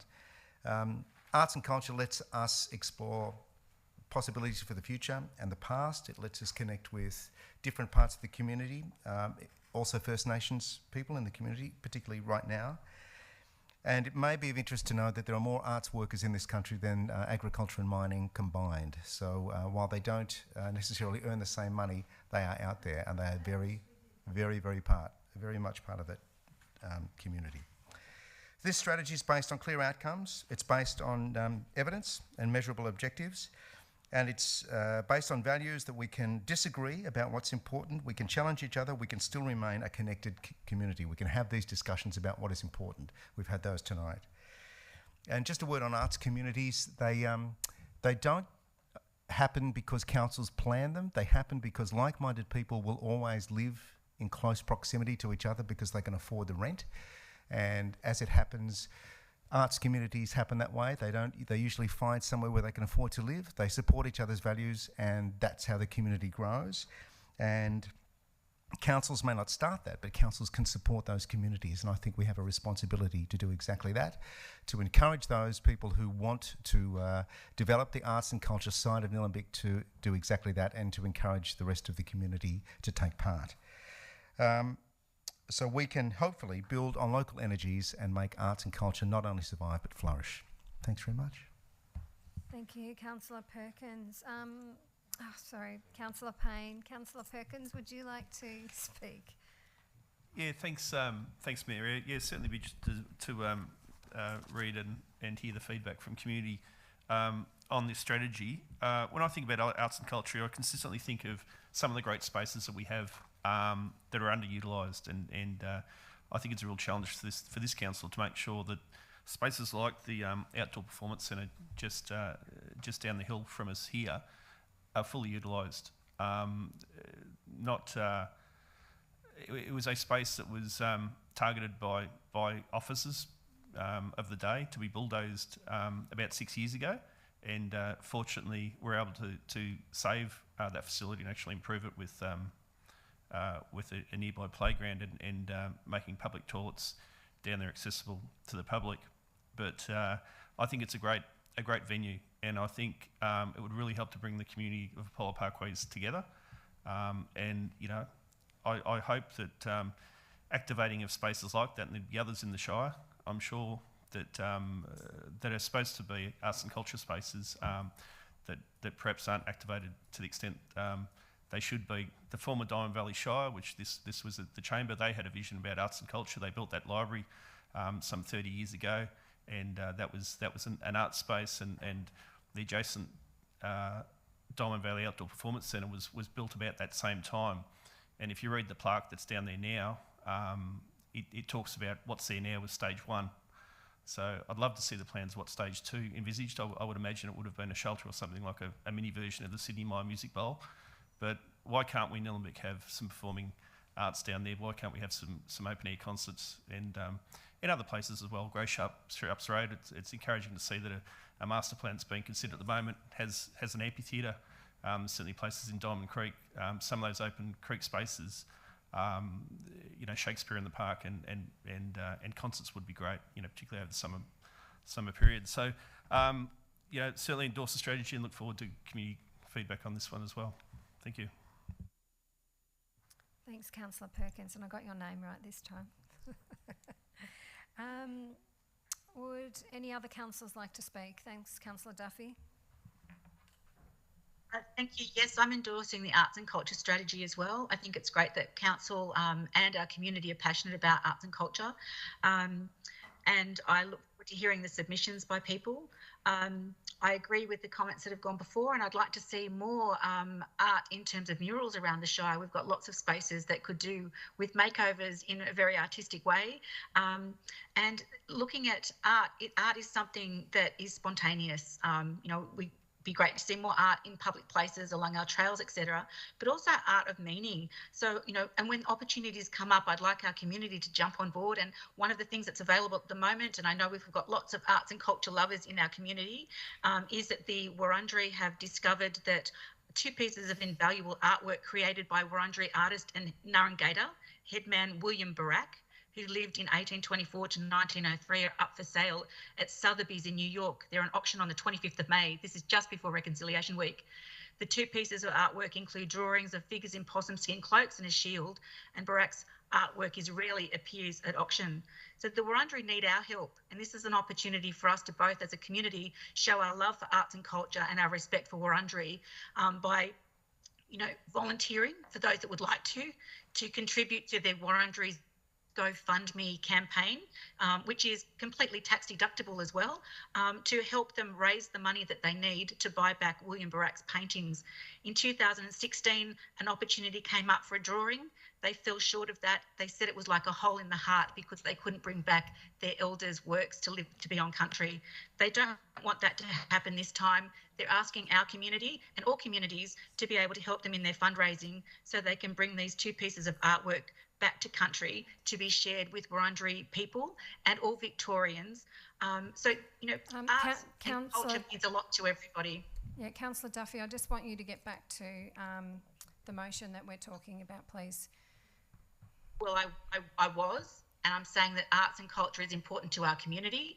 Our strategy says that, and there are lots of ways that people can contribute to arts and culture in our community. And I was raising one very valid opportunity at the moment prior to you know, this strategy being enacted. Thank you, Councillor Duffy. Would any other councillors like to speak? No? I'll put the motion to the vote. All those in favour? It's carried unanimously. Thank you.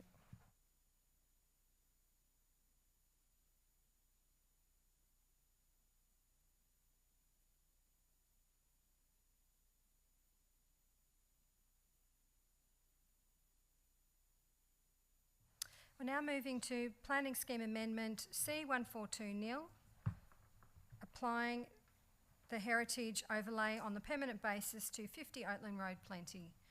Do I have, thank you, Councillor Stockman.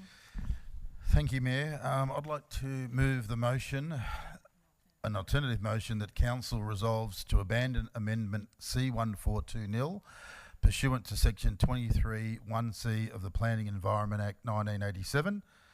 2, pursuant to Section 28(1) of the Planning Environment Act 1987, resolves to write to the Minister for Planning to advise of its resolution. 3, request that officers notify submitters to Amendment C1420 of Council's resolution and updates participate Nilembic with the decision accordingly, as required by Section 28, 2, 3 and 4 of the Planning and Environment Act 1987. 4, resolve to request the Minister for Planning to undertake a planning scheme amendment pursuant to Section 24 of the Planning and Environment Act 1987 to remove interim 80272 from the schedule to the heritage overlay and maps of the Nilembic planning scheme, which the Minister for Planning introduced through Amendment C141 to the planning scheme to reflect Council's resolutions above. Thank you, Councillor Stockman. Do I have a seconder for the motion? Thank you, Councillor Duffy. Councillor Stockman, do you wish to speak? Yes, please, Mayor.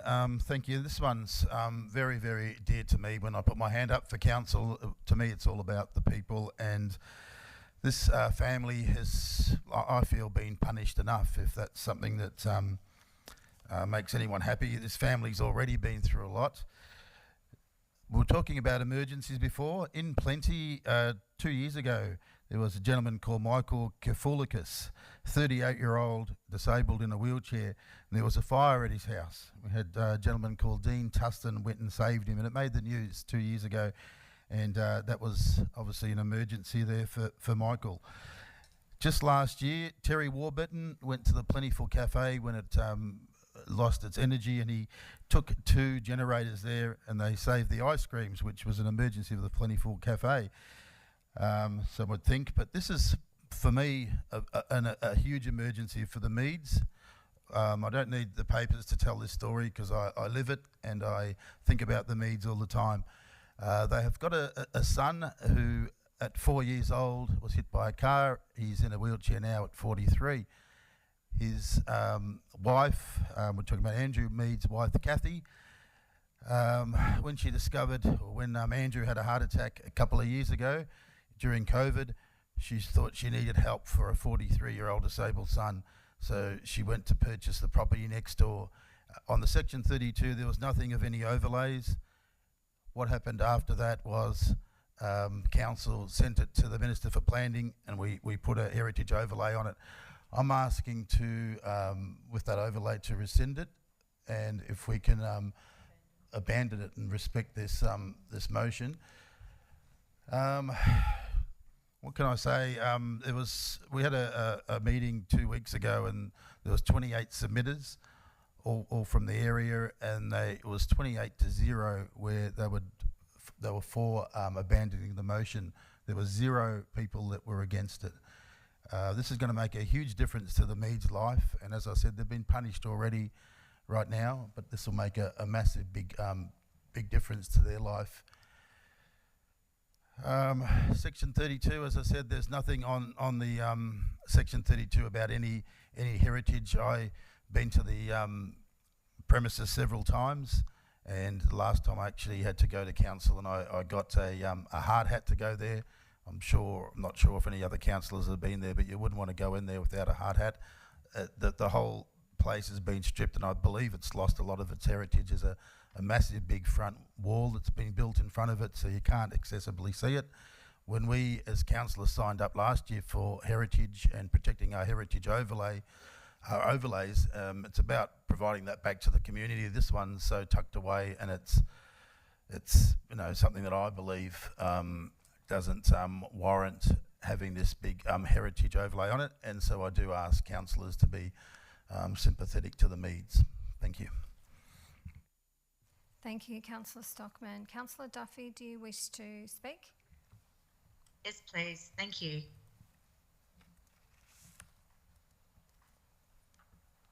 Again, thank you, Councillor Stockman, for raising this rescind, I agree with you and I'd like to support it. I just restate that I find it a dubious process for council to be fast tracking a heritage overlay on 50 Outlands Road Plenty. Heritage protection on this property will not benefit the people of Nilembic, nor see the building become a tourist attraction.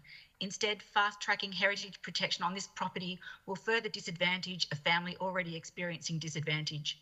28 written objections have been received by council asking for us not to apply a heritage overlay on 50 Outlands Road. I joined council with the aim of putting community at the heart of council and making life better for the people of Nilembic.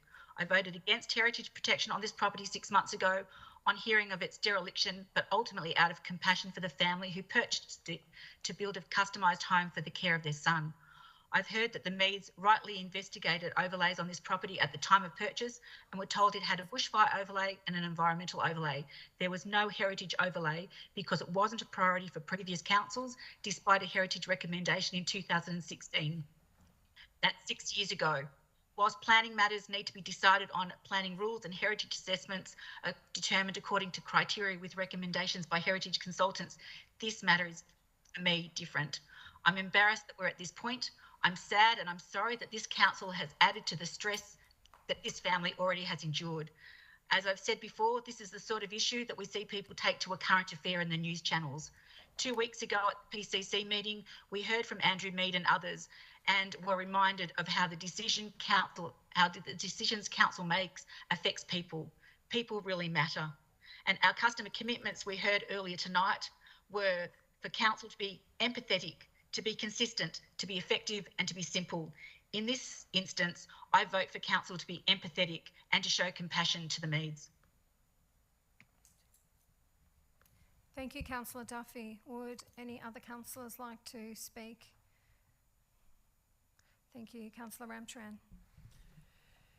Yes, look, I find the Meads story really moving, and it makes this decision harder. And I think the decision we make today is not about punishing them, as Councillor Stockman suggested it is, but it's not about punishing them. We have to see the bigger picture here. There are going to be barriers to developing anything on that property. It's in the rural conservation zone. It has a bushfire management overlay, an environment significance overlay, and those planning controls put together will really, really limit what can be done there. A heritage overlay on top of that is not going to make much difference. Council really does have, I think, a duty to do what we can once this process is over to help find a positive outcome for the Meads, which will involve negotiation and compromise, and they might not get everything they want, but that's the nature of planning. I really think that going to a planning panel is the best way to go here, which is the recommendation tonight. It does not pass the amendment. It does not enforce the heritage overlay yet. What the panel will do is they will go away and they will consider the merits of this proposal.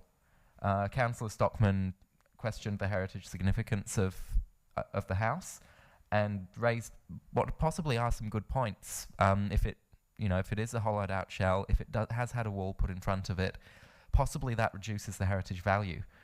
But the panel will be able to answer that. And if you really are confident that the house doesn't have heritage value, well then that's what the panel will find.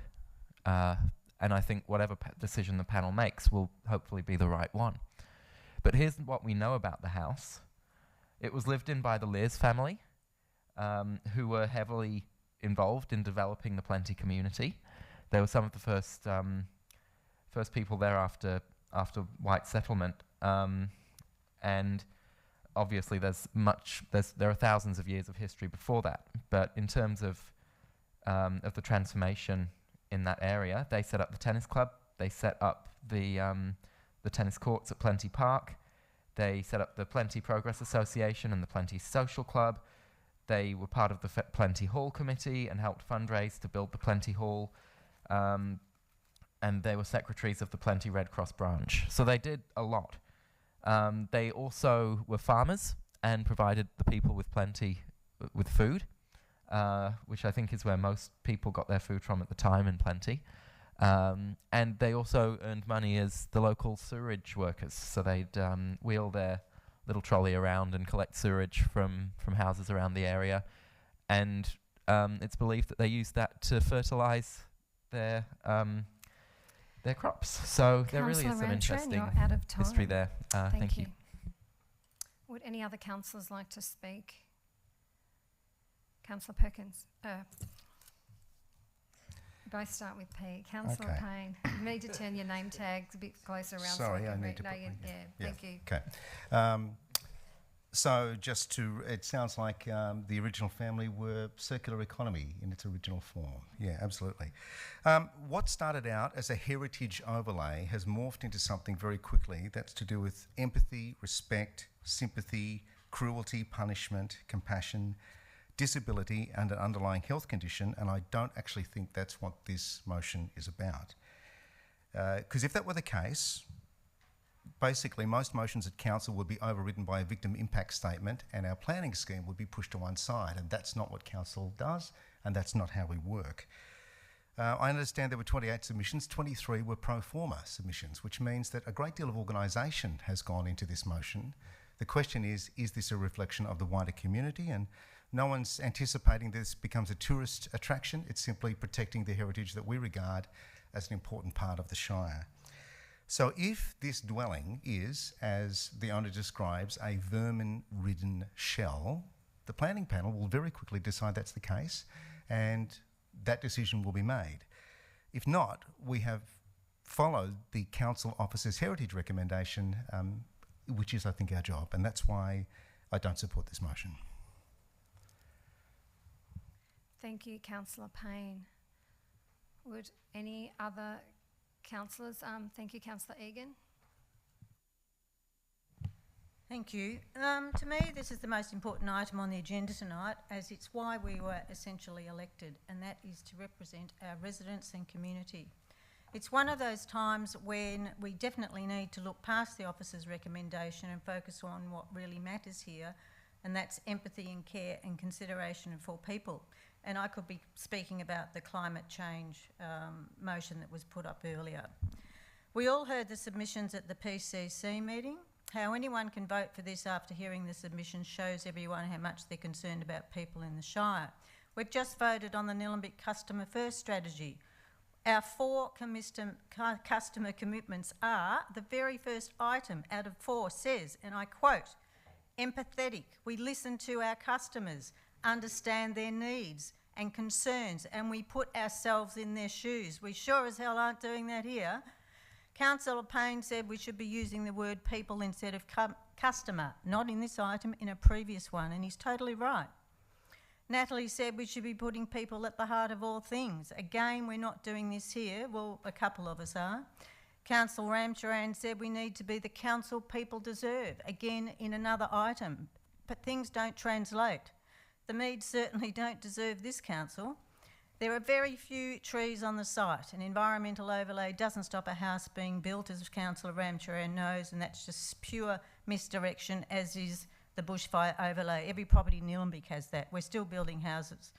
The history on the family who live there will not be wiped away without a heritage overlay on this site, nor will the rest of the history of the area. It's a total furphy, again, a misdirection. There are 28 objections to this overlay being applied. Not one single person responded in the affirmative, unlike the climate action change. If there was on any other issue, every councillor would be up in arms and go against the officer's recommendation. Yes, Councillor Payne, a great deal of organisation has obviously gone into the objections, just like the climate emergency plan was, and there were many more in that motion. Rules for one and not for others. The Meads bought the land with the intention of building a purpose-designed house for their disabled son Matthew, and had no idea, as Councillor Stockman's already gone over it.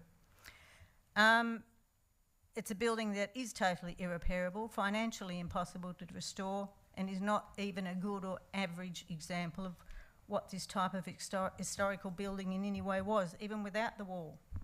And we'll be paying to uphold a decision at VCAT if this goes ahead tonight and isn't abandoned. How much will that cost ratepayers? Nobody's concerned about that. I know the owners will be going straight to VCAT, but a VCAT decision takes months, as we all know, and they don't have months, as we heard at the Planning Committee meeting. The Meads have also advised me that Matthew's funds are administered by the Supreme Court. Therefore, funding a VCAT action will not be problematic for the Meads because it's nothing to do with Councillor them. Egan, it's time. It's in Matthew's interest to not have this overlay applied, so I don't think the Supreme Court will be adverse to appointing the best legal Time, Councillor Egan. representation available, and that was the end of what I had to say. Thank you.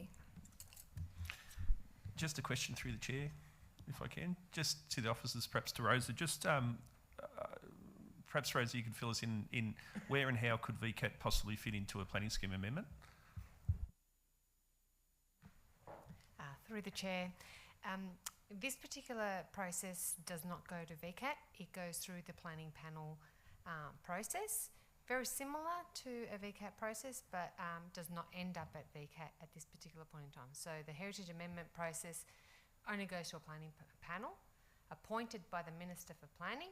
They consider the merits of whether the place is or is not significant to the local municipality, and that alone, and make a recommendation. And that ultimately the decision will then go back to the Minister for Planning, who will then either approve or not the amendment into the planning scheme, should Council adopt the amendment. It only ends up at VCAT if the heritage overlay applies to the land and alterations or a demolition are sought, and a planning permit is or is not granted, or people don't like the conditions on the permit that is granted. You then go to VCAT to argue that aspect, but not right now.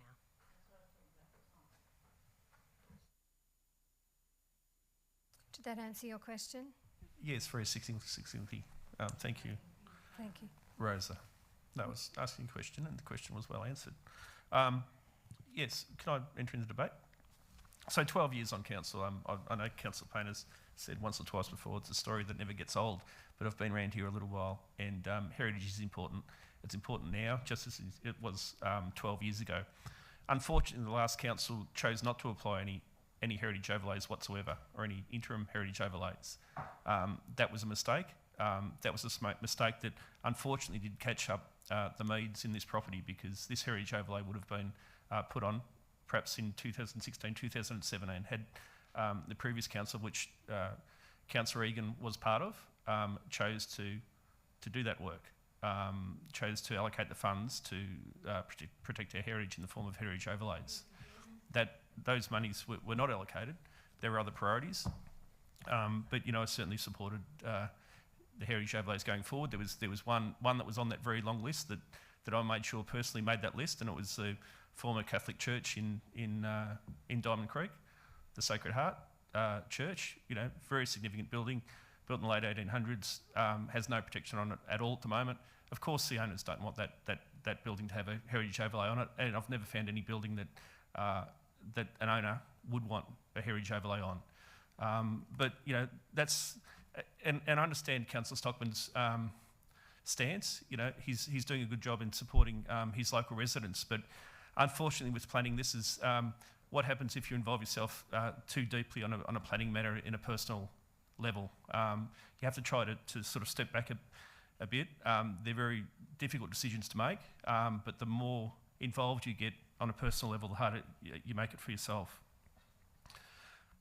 So, some of the comments been made, I think, it's unfortunate that I know when I'm being lobbied, or some might call it bullied by members of the public, particularly when you're mayor, they'll threaten to go to a current affair.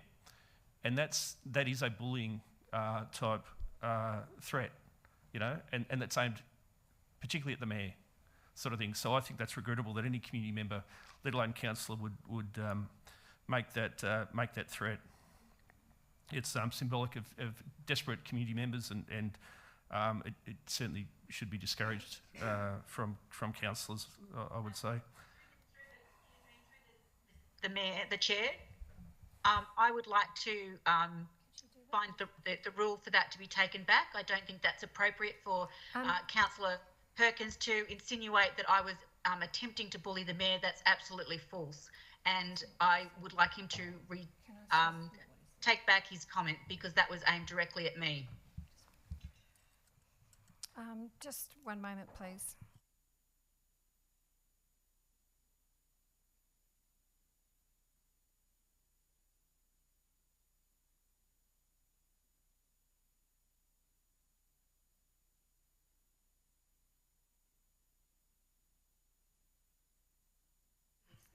Councillor Duffy,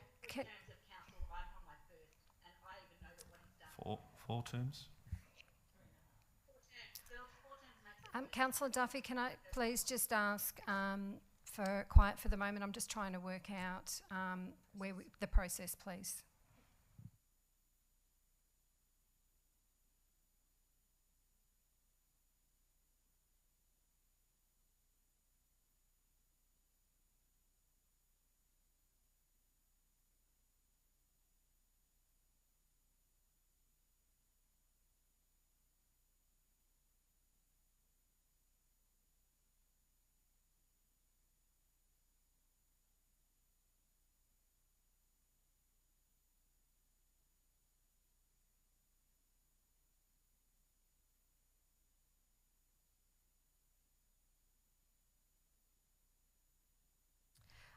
Just to be clear that there is no point of order here.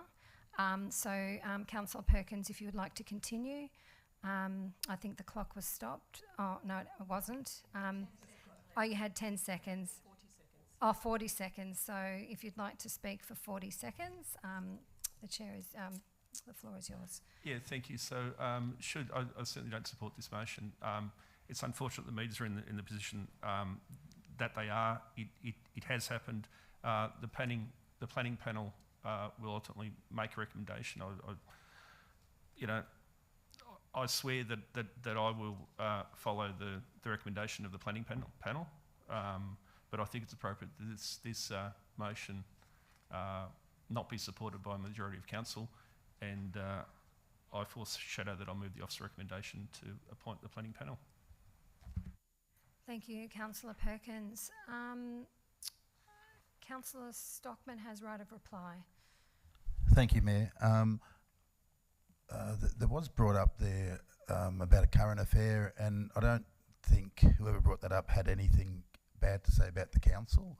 I really don't think so. I think it's a very amicable council when you get along very well, and we try to keep things out of a current affair, and that's what I think that comment may have come from, to try and keep out. But I think the seriousness of this particular issue, where it is personal, and my colleagues here will know that I don't get too personal with things, but this is a personal thing, because I do feel for my constituents that are here, and also I can feel for the plenty residents. You mentioned about Lears, not you particular, Councillor Perkins, but someone mentioned about the Lears family and all they've done for plenty. Well, not one person objected to this getting knocked over, not one person.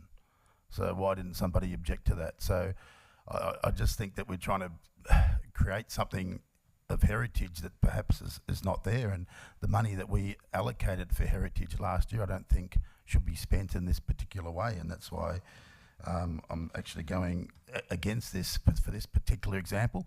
I don't think it's going to set a precedence, and there's not many people that I know, there's no one that I know in the Mead situation. They're the only one. So if it did come up again, it would be pretty hard to have it be a precedence, because if we drop the planning side of it and look at the people, we'll actually find that they're in a very unique situation. And Kathy Mead has already suffered. Her health is not great, and health is important to me, and it should be important to all councillors as well. Andrew Mead sitting here in the gallery, and he spoke up 2 weeks ago, and unfortunately, Mayor, you weren't here to witness him speak. But I think this is a real, true life family that we have the opportunity to be a hero. Just one person come across, and this is just one overlay. This is just one instance which we can change. You have time now. Okay, thank you. Thank you. Call the motion to the vote. All those in favour? All those against? The motion is lost. Can I call for a division, please? Yes, you can. All those in favour? Councillor Stockman, Egan and Duffy. All those against? Councillor Perkins, Ramcharan, Payne and Eyre. We will now go back to Councillor Perkins. Thank you. Thanks, Mary. I'll move a motion which is the officer recommendation as per the papers. we have a seconder for this motion? Happy to second. Thank you. Councillor Perkins, do you wish to speak? Look, I don't think it's worth prosecuting the argument. It's been had, but this motion notes the submissions to C1420 to the Nilembic Planning Scheme, requests the Minister for Planning to appoint an independent planning panel to consider C1420 pursuant to the Planning and Environment Act 1987, requests that officers notify submitters to this amendment of the committee's resolution, or should that read as the council's resolution? I'll change it if need be. An update participate Nilembic accordingly with next steps in the amendment process, and brings the C1420 panel report as an outcome of the panel hearing once available to a future, I would say, council meeting for council consideration. But I'll just check with governance whether we should make those couple of changes to the motion to talk about the council meeting, given we can't approve, abandon or modify an planning scheme amendment at a committee meeting. And also dot number 4, it's okay with the seconder that we'll bring that back to a council meeting for council consideration. Yep. Is that okay with the seconder? Yes, indeed. Councillor Payne, would you like to speak? No. Would any other councillors wish to speak? Councillor, thanks, Councillor Duffy. Thank you. Council had the chance to resolve this matter today, so that it didn't need to go further.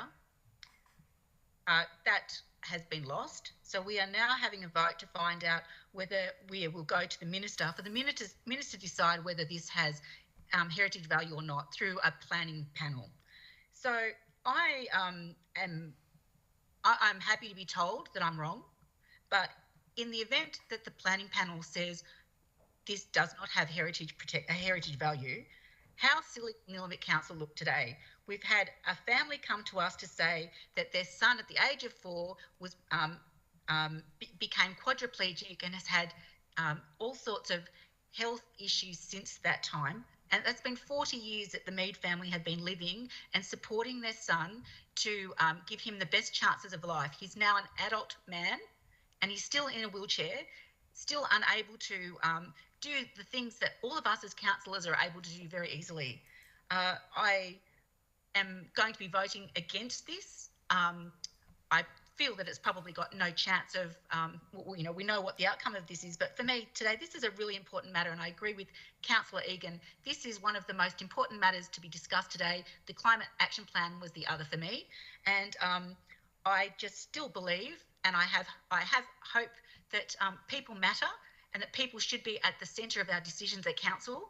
And, I think of the Liz family that lived in this property before, and I wonder, what would they have wanted for this property? Would they have wanted heritage protection over the lifestyle for the Meads to be able to give them some sense of living without an extra 6 months or 4 months worth of stress, and for their son Matthew and for their extended family to be able to have the support of council and know that instead of having to fight for what is just and right through their council that they pay rates to, that they have to hear that from a government panel. I just feel like we've really let down the Meads today, and we've let down all other people in the Shire, because any other person that comes to us to say, I really need your support, can you be compassionate about whatever it is? We've got the disability and inclusion policy that we've had out for community consultation. We're pretending that we're going to help people. We're pretending that we're going to make life inclusive for people who have got disability. Well, we've shown tonight through the actions of this council that we don't really walk the talk, or a planning matter becomes more important for its heritage than the living matters that are important to people who are in our Shire trying to make it a great place to live with what they do with their neighbours and all the rest. I'm a bit flabbergasted. I'll stop speaking at the moment, but I'm voting against this. And this is a very high principle matter for me. Thank you, Councillor Duffy. Would any other councillors like to speak before right of reply? Okay. Local councils are responsible for protecting places with local heritage significance as required by the Planning and Environment Act 1987. Section 4 of the Act obliges councils to use their planning schemes to conserve and enhance buildings, areas or other places of local heritage significance, and the current planning scheme amendment responds to this requirement as well as following the planning scheme amendment process outlined in the Act. Protection of heritage is a key action of the current council plan under which Place and Space identifies. We celebrate and prioritise the protection of our heritage, arts and culture, places and spaces by focusing on the diversity of experiences that have shaped our shared history. The amendment also links directly to Council's adopted heritage strategy in 2011, which aims to identify, document and care for heritage places in the Shire of Nilembic, in which ways fulfil legal obligations and adopt best practice, and to involve communities and to promote awareness, knowledge and enjoyment of heritage places. Any recommendations and opinions in regard to heritage matters is required to respond to specific criterion in assessment of heritage value. Planning Panels Victoria is consistent in their approach that impediments to development, costs and impact on property prices do not constitute a reason to exclude the place from the heritage overlay, provided its heritage significance has been shown to meet the appropriate threshold of one or more criteria. The significance of the property, as well as a description of the relevant heritage criteria, is outlined in the Statement of Significance. Therefore, my decision on this application will be based on these matters identified by officers and council heritage consultants and the overall heritage merits of the case. Thank you. Would you like right of reply? Thanks, Mary. Just going on from one thing that Councillor Duffy mentioned was there's a chance that the Minister may not appoint an independent planning panel. I'd be surprised, given that we have done a citation and it's got good, solid strategic officer support, although I have seen that happen. Back in 2014, via a process of a notice of motion, a councillor, or the Hurstbridge councillor of the day in 2014, put up a motion to apply interim heritage protection on a former church. It was a church that likewise was in very poor condition. It was clad with asbestos. And as a result of that notice of motion, it got majority support to get a heritage citation up, and the heritage citation, let's say, was not a good one. Nothing like this one in terms of the heritage value. It didn't really place much local significance on the building at all. What the plan was to basically use the planning scheme and a heritage overlay to prevent development. There was an application for 3 or 4 unit development. So the plan of that council was to basically use the heritage overlay because it was an old building and try to get up this process and get the Minister to appoint a planning panel. Well, the Minister did not. The Minister could see through that attempt by that council and just did not appoint the planning panel, and ultimately that planning application was approved, and the church is long gone now, and it was redeveloped. If that's the outcome of this, that's fine. I'd be surprised, but it's not that it hasn't happened before. But what happened before in 2014 was in Anzac Avenue, Hurstbridge, was a very, very different process to this one. So I've got a lot more faith in this process. Needless to say, I did not support the heritage overlay on that property, and that's the first time I've done that. Councillor Perkins, it's time. Thank you. I'll now put the motion to the vote. All those in favour? All those against? It's carried. Moving on to the next item is the March quarter financial report. Councillor Payne. Yes, happy to move the recommendation the Council receives and notes the financial report for the period ended 31st March 2022 as per Attachment 1. Do I have a seconder for the motion? Thanks, Councillor Perkins. Councillor Payne, do you wish to speak? Just to note that the council's overall financial position at the end of this quarter remains sound. Thank you. Would any other councillors like to speak to the motion? I'll put it to the vote. All those in favour? Carried unanimously. Move on to Local Roads and Community Infrastructure Program, Phase 3. Thanks, Councillor Ramcharan. Yes, I'd like to move that Council 1 notes the Local Roads and Community Infrastructure Programme Phase 3 funding allocation of $1,478,302 excluding GST. 2 approves the following projects for submission to the Department of Infrastructure, Transport, Regional Development and Communications for approval. Trail upgrades, $200,000. Sports infrastructure upgrade, $100,000. Public open space infrastructure, $100,000. Off-road car parks and community facility accessibility upgrades, $100,000. BMX facility, $650,000. Altman District Woodworkers Association kitchen extension, $150,000. Place activation concept, $30,000. Diamond Valley Sports Complex vegetation planting, $38,302. It's very specific. And Kangaroo Ground War Memorial Caretakers Cottage, $110,000. Thank you. Do I have a seconder for the motion? Thanks, Councillor Perkins. Councillor Ramcharan. Yeah, I'd like to thank the federal government for the continued funding through this program. It really is helpful to councils, especially during COVID. We've all found ourselves in a tricky financial position, and this money really helps us to provide the community with the infrastructure that they need while our budget is affected. There are some really exciting projects in there. I can't go through all of them, but just to name a few, the BMX facility, $650,000, it's a big one, and it's something that the community's really been calling out for, and I really think we need to make BMX facilities available across the Shire to everybody, because we know that our young people want to spend time outside doing the things they love, and we really want to encourage them to do that, especially after they've been locked away for 2 years. But at the moment, we're in a situation where BMX tracks are being torn down right after they're built.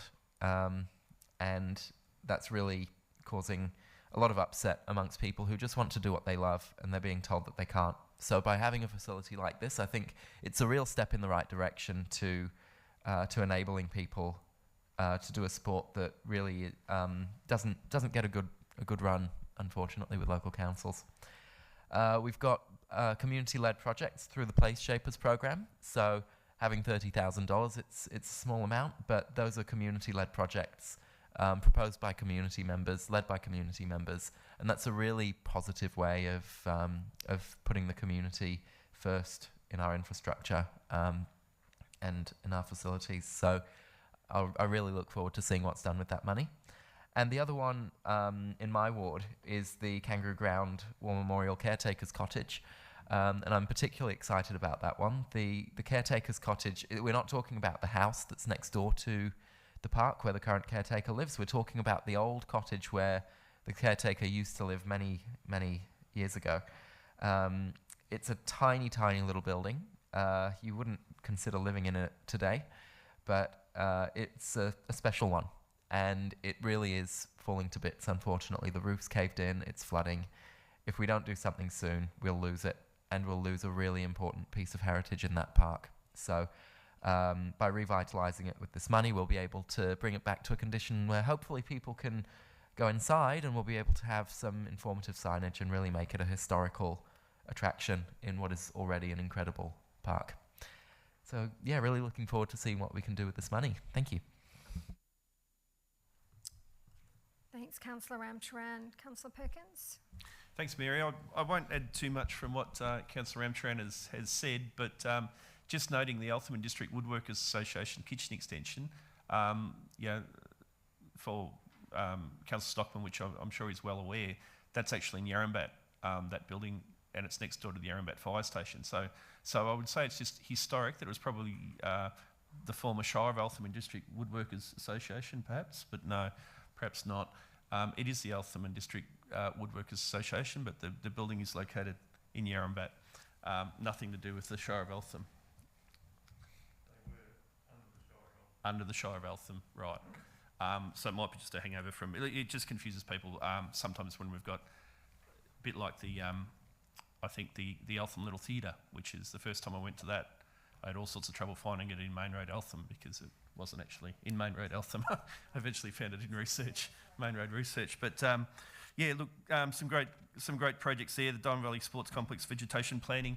Hopefully we can have a bit of an urban forest there, I'm hoping, and hide the water tank to some extent. A nice indigenous green gateway from the south into Nilembic would be fantastic, I think. The Kangaroo Grand War Memorial Caretakers Cottage, this Councillor Ramtran has spoken of. That was, quite a shock when the master plan process started to how can we improve the Kangaroo Grand War Memorial, and went up there to see the dilapidated condition of that. So this should bring that up to being a usable building for community and preserve that heritage. Various other projects there, of course, the BMX facility, that's very high on my list of things to do in this council term, because we've known for some time that we do lack BMX facilities. We actually don't have anything at all in the Shire. So there's some very good community consultation being done on that project at the moment, and $650,000 will go a long way to getting something really good on the ground, and it might just be a first step, but it's important and big first step compared to you look at all the other projects. So happy to support Councillor Payne on this motion. Thanks, Councillor Perkins. Would any other councillors like to speak to this motion? Okay, I'll put it to the vote. All those in favour? It's carried unanimously. We now move to request for road closure for section of Brisbane Street, Eltham.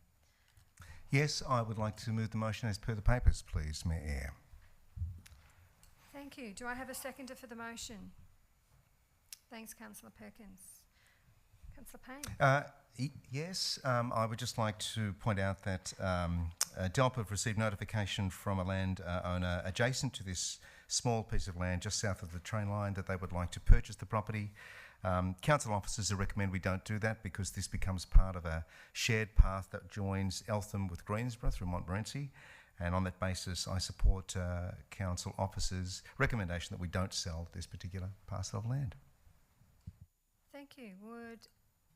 Thank you. Yeah, certainly support the officer recommendation here, and the only other thing I would follow it up with is to make sure that perhaps you, Mayor, or somebody forwards this report to the local MP, Vicky Ward, because I think it's important that we retain this land in public ownership.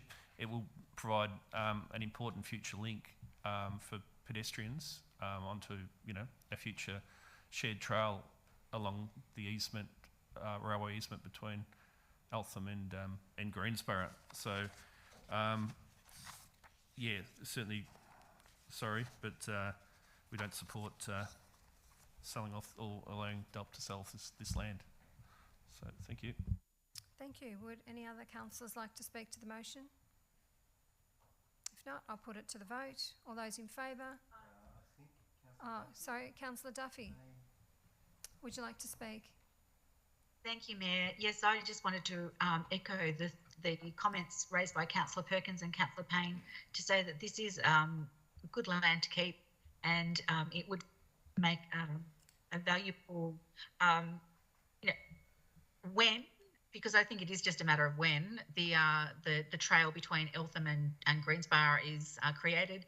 This will make a very easy connection for pedestrians and for trail riders to get to a trail line along the railway, if in fact that's where it's to go. So yeah, I will be supporting this as well, to not sell the land that's been requested. Thanks, Councillor Duffy. I'll now put the motion to the vote. All those in favour? Carried unanimously. Thank you. Move to the Media and Civic Representation Protocol 2022. Yes, thank you. I'd like to move the recommendation that Council endorses the Media and Civic Representation Protocol 2022 and 2 notes that the Media and Social Media Protocol Appendix 1 of Council's existing Good Governance Policy 2017 ceases to apply. Do I have a seconder for the motion? Thank you, Councillor Ramcharan. Councillor Egan, do you want to speak? Thank you, Mayor. This is really an update of a policy that was last put in place in 2017, which is a little bit out of date now, considering we've got a new Local Government Act. We've also got 2 elections this year, so this is helping address that with the increase in media activity, etc. Not really a lot to say. There's very few changes. Most of them are really red tape type of changes, so I'm happy to endorse it, support it. Thank you. Councillor Ramcharan, do you want to speak? No? Any other councillors want to speak? If not, I'll put it to the vote. All those in favour? Councillor Duffy? Sorry, can you just do that again? All those in favour? Carried unanimously. Thank you. Now move on to informal meetings of councillors, records 26th of April 2022. Happy to move that motion, Mayor, as per the papers. Thank you. Do I have a seconder for the motion? Thanks, Councillor Egan. Do you wish to speak? Any other councillors wish to speak? Okay, I'll put it to the vote. All those in favour? It's carried unanimously. Now move to tender report. Contract 2122-042, finance, supply and delivery of 14-metre rear load waste truck. I believe that's you. Yes, Councillor. Yep, thank you. Happy to move the motion as per the papers. Thank you. Do either of you wish to speak? No, there's a confidential tender report attached, but yeah, it's for purchase of a truck with contract lease term of 7 years. Thank you. No, I'll put the motion up. Councillor Ramcharan. Sorry, just briefly to mention that we did look into options for electric trucks, but the market just isn't there yet, and that's why it's probably not an option just yet. But as part of the climate plan that we passed today, I think the plan is to get onto full electric vehicles by 2030. So while we can't do that just yet, hopefully the next tender for a rear load waste truck will be electric. Thank you, Councillor Ramcharan. Councillor Duffy, did you have your hand up? Yes, I did. I was just going to make the same point about climate change and our climate action plan, and how we, had made the inquiry about this being an electric vehicle, but it's not possible at this stage. So, yep. Councillor Ramcharan, you said what I was going to say, so just reiterating that. Hopefully there'll be time in the future when we'll be able to have electric vehicles in our fleet for most of the functions that we need cars and trucks for. Okay, thank you, Councillor Duffy. I'll put the motion to the vote then. All those in favour? Thank you, that's carried unanimously, and I will now get Councillor Perkins to... Yep, I'm happy to announce that we accept option 1 from tenderer A, and that was Westar Truck Centre. That's inclusive of cab chassis, compactor body, telemetry system and lease finance for a 7-year term. Enter into a contract, finance, supply and delivery of 14-metre rear load waste truck, and authorise the Director of Operations to finalise and execute the contract. Thank you, and congratulations to tenderer A. Okay. Move on to tender report contract 2122-051, which is Rockcliffe Street Special Charge Scheme. Mayor, just declaring that I have a conflict of interest in relation to this matter, as one of the residents on Rockcliffe Street was a donor to my election campaign, and so I'll leave the room now. Thank you.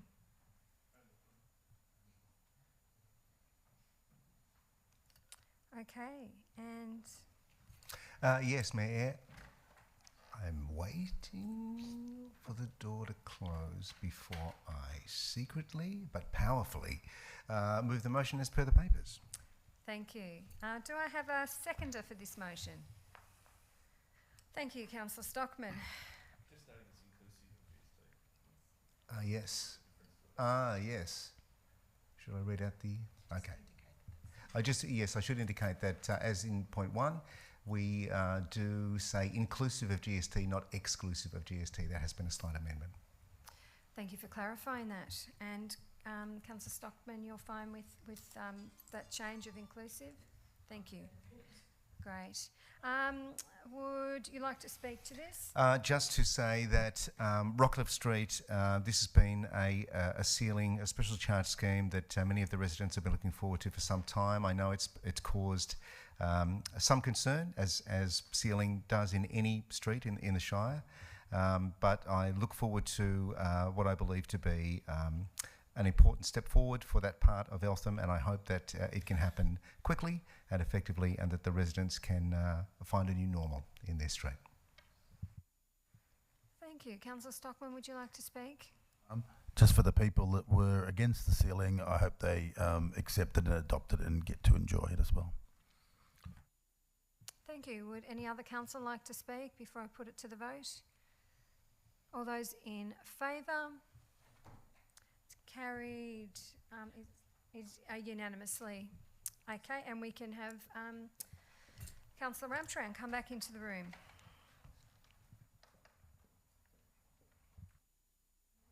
Do we read the name? No. Okay. And can I have Councillor Payne announce the contract? I'm delighted to announce that Council accepts the tender submitted by the preferred tenderer, DiCarlo Constructions Australia Proprietary Limited, for the sum of $270,279.60 plus $40,991.94 for contingency inclusive of GST in the following contract. Thank you. Thank you for that. We'll now move to... May I ask a question through the chair? Yes. Mayor, when we were discussing the item previously about the Heritage Scheme Amendment C142 applying to 50 Outlands Road, for the first motion, there was a division. For the second motion, which was the officer's report, the officer's recommendation, there wasn't that division. Is that possible for that to happen? Because at the time, it moved quickly before I was able to ask for that. And so before the meeting, I'm wondering whether we are able to state that. No, sorry. We can't go back and call division. The item's passed. The item has passed. We've moved on. Sorry, Councillor Duffy. Thank you. We'll move on to Tender Report Contract 2021-103 Network Refresh. Right. Yes, I'd like to move that Council 1 accepts the tender submitted by the preferred tenderer for the total sum of redacted as follows: hardware component lump sum redacted, professional services component redacted, plus redacted for contingency on professional services component only inclusive of GST, and enter into the following contract. Number 2021-103, title Network Refresh from the 28th of April 2022 to the 31st of August 2022, and 2, authorises the Chief Financial Officer to finalise and execute the contract documentation. 3, authorises the Chief Financial Officer to approve changes to operational requirements throughout the term of the contract with a total value of no more than the approved budget for the project. 4, any variations that exceed the agreed approved budget will require a further council resolution. 5, advises all tenderers accordingly. 6, makes public the decision regarding this contract, but the tender evaluation report in attachment 1 remains confidential on the grounds specified in the definition of confidential information in section 3(1)(g) of the Local Government Act 2020. And 7, resolves that the preferred tenderer be named. Well done. That was done in less than 3 minutes. Can I have a seconder for the motion, please? Thanks, Councillor Perkins. Councillor Ramshaw? No? Would anyone else like to speak on this motion? No? I'll put it to the vote. All those in favour? Carried unanimously. And I will ask Councillor Ramcharan to announce the contractor, please. So we have selected Onal, I believe, Consulting Proprietary Limited, for the total sum of $525,572.30, which is made up of the hardware component lump sum, $449,523.80, professional services component $76,048.50, and contingency of $13,827. Thank you. We'll now move to, there's no notice of motions, there's no delegates' reports, no supplementary or urgent business. There are no confidential reports, so I will now close the meeting at 9:22 p.m. Wishing you all a good week and see you all back here in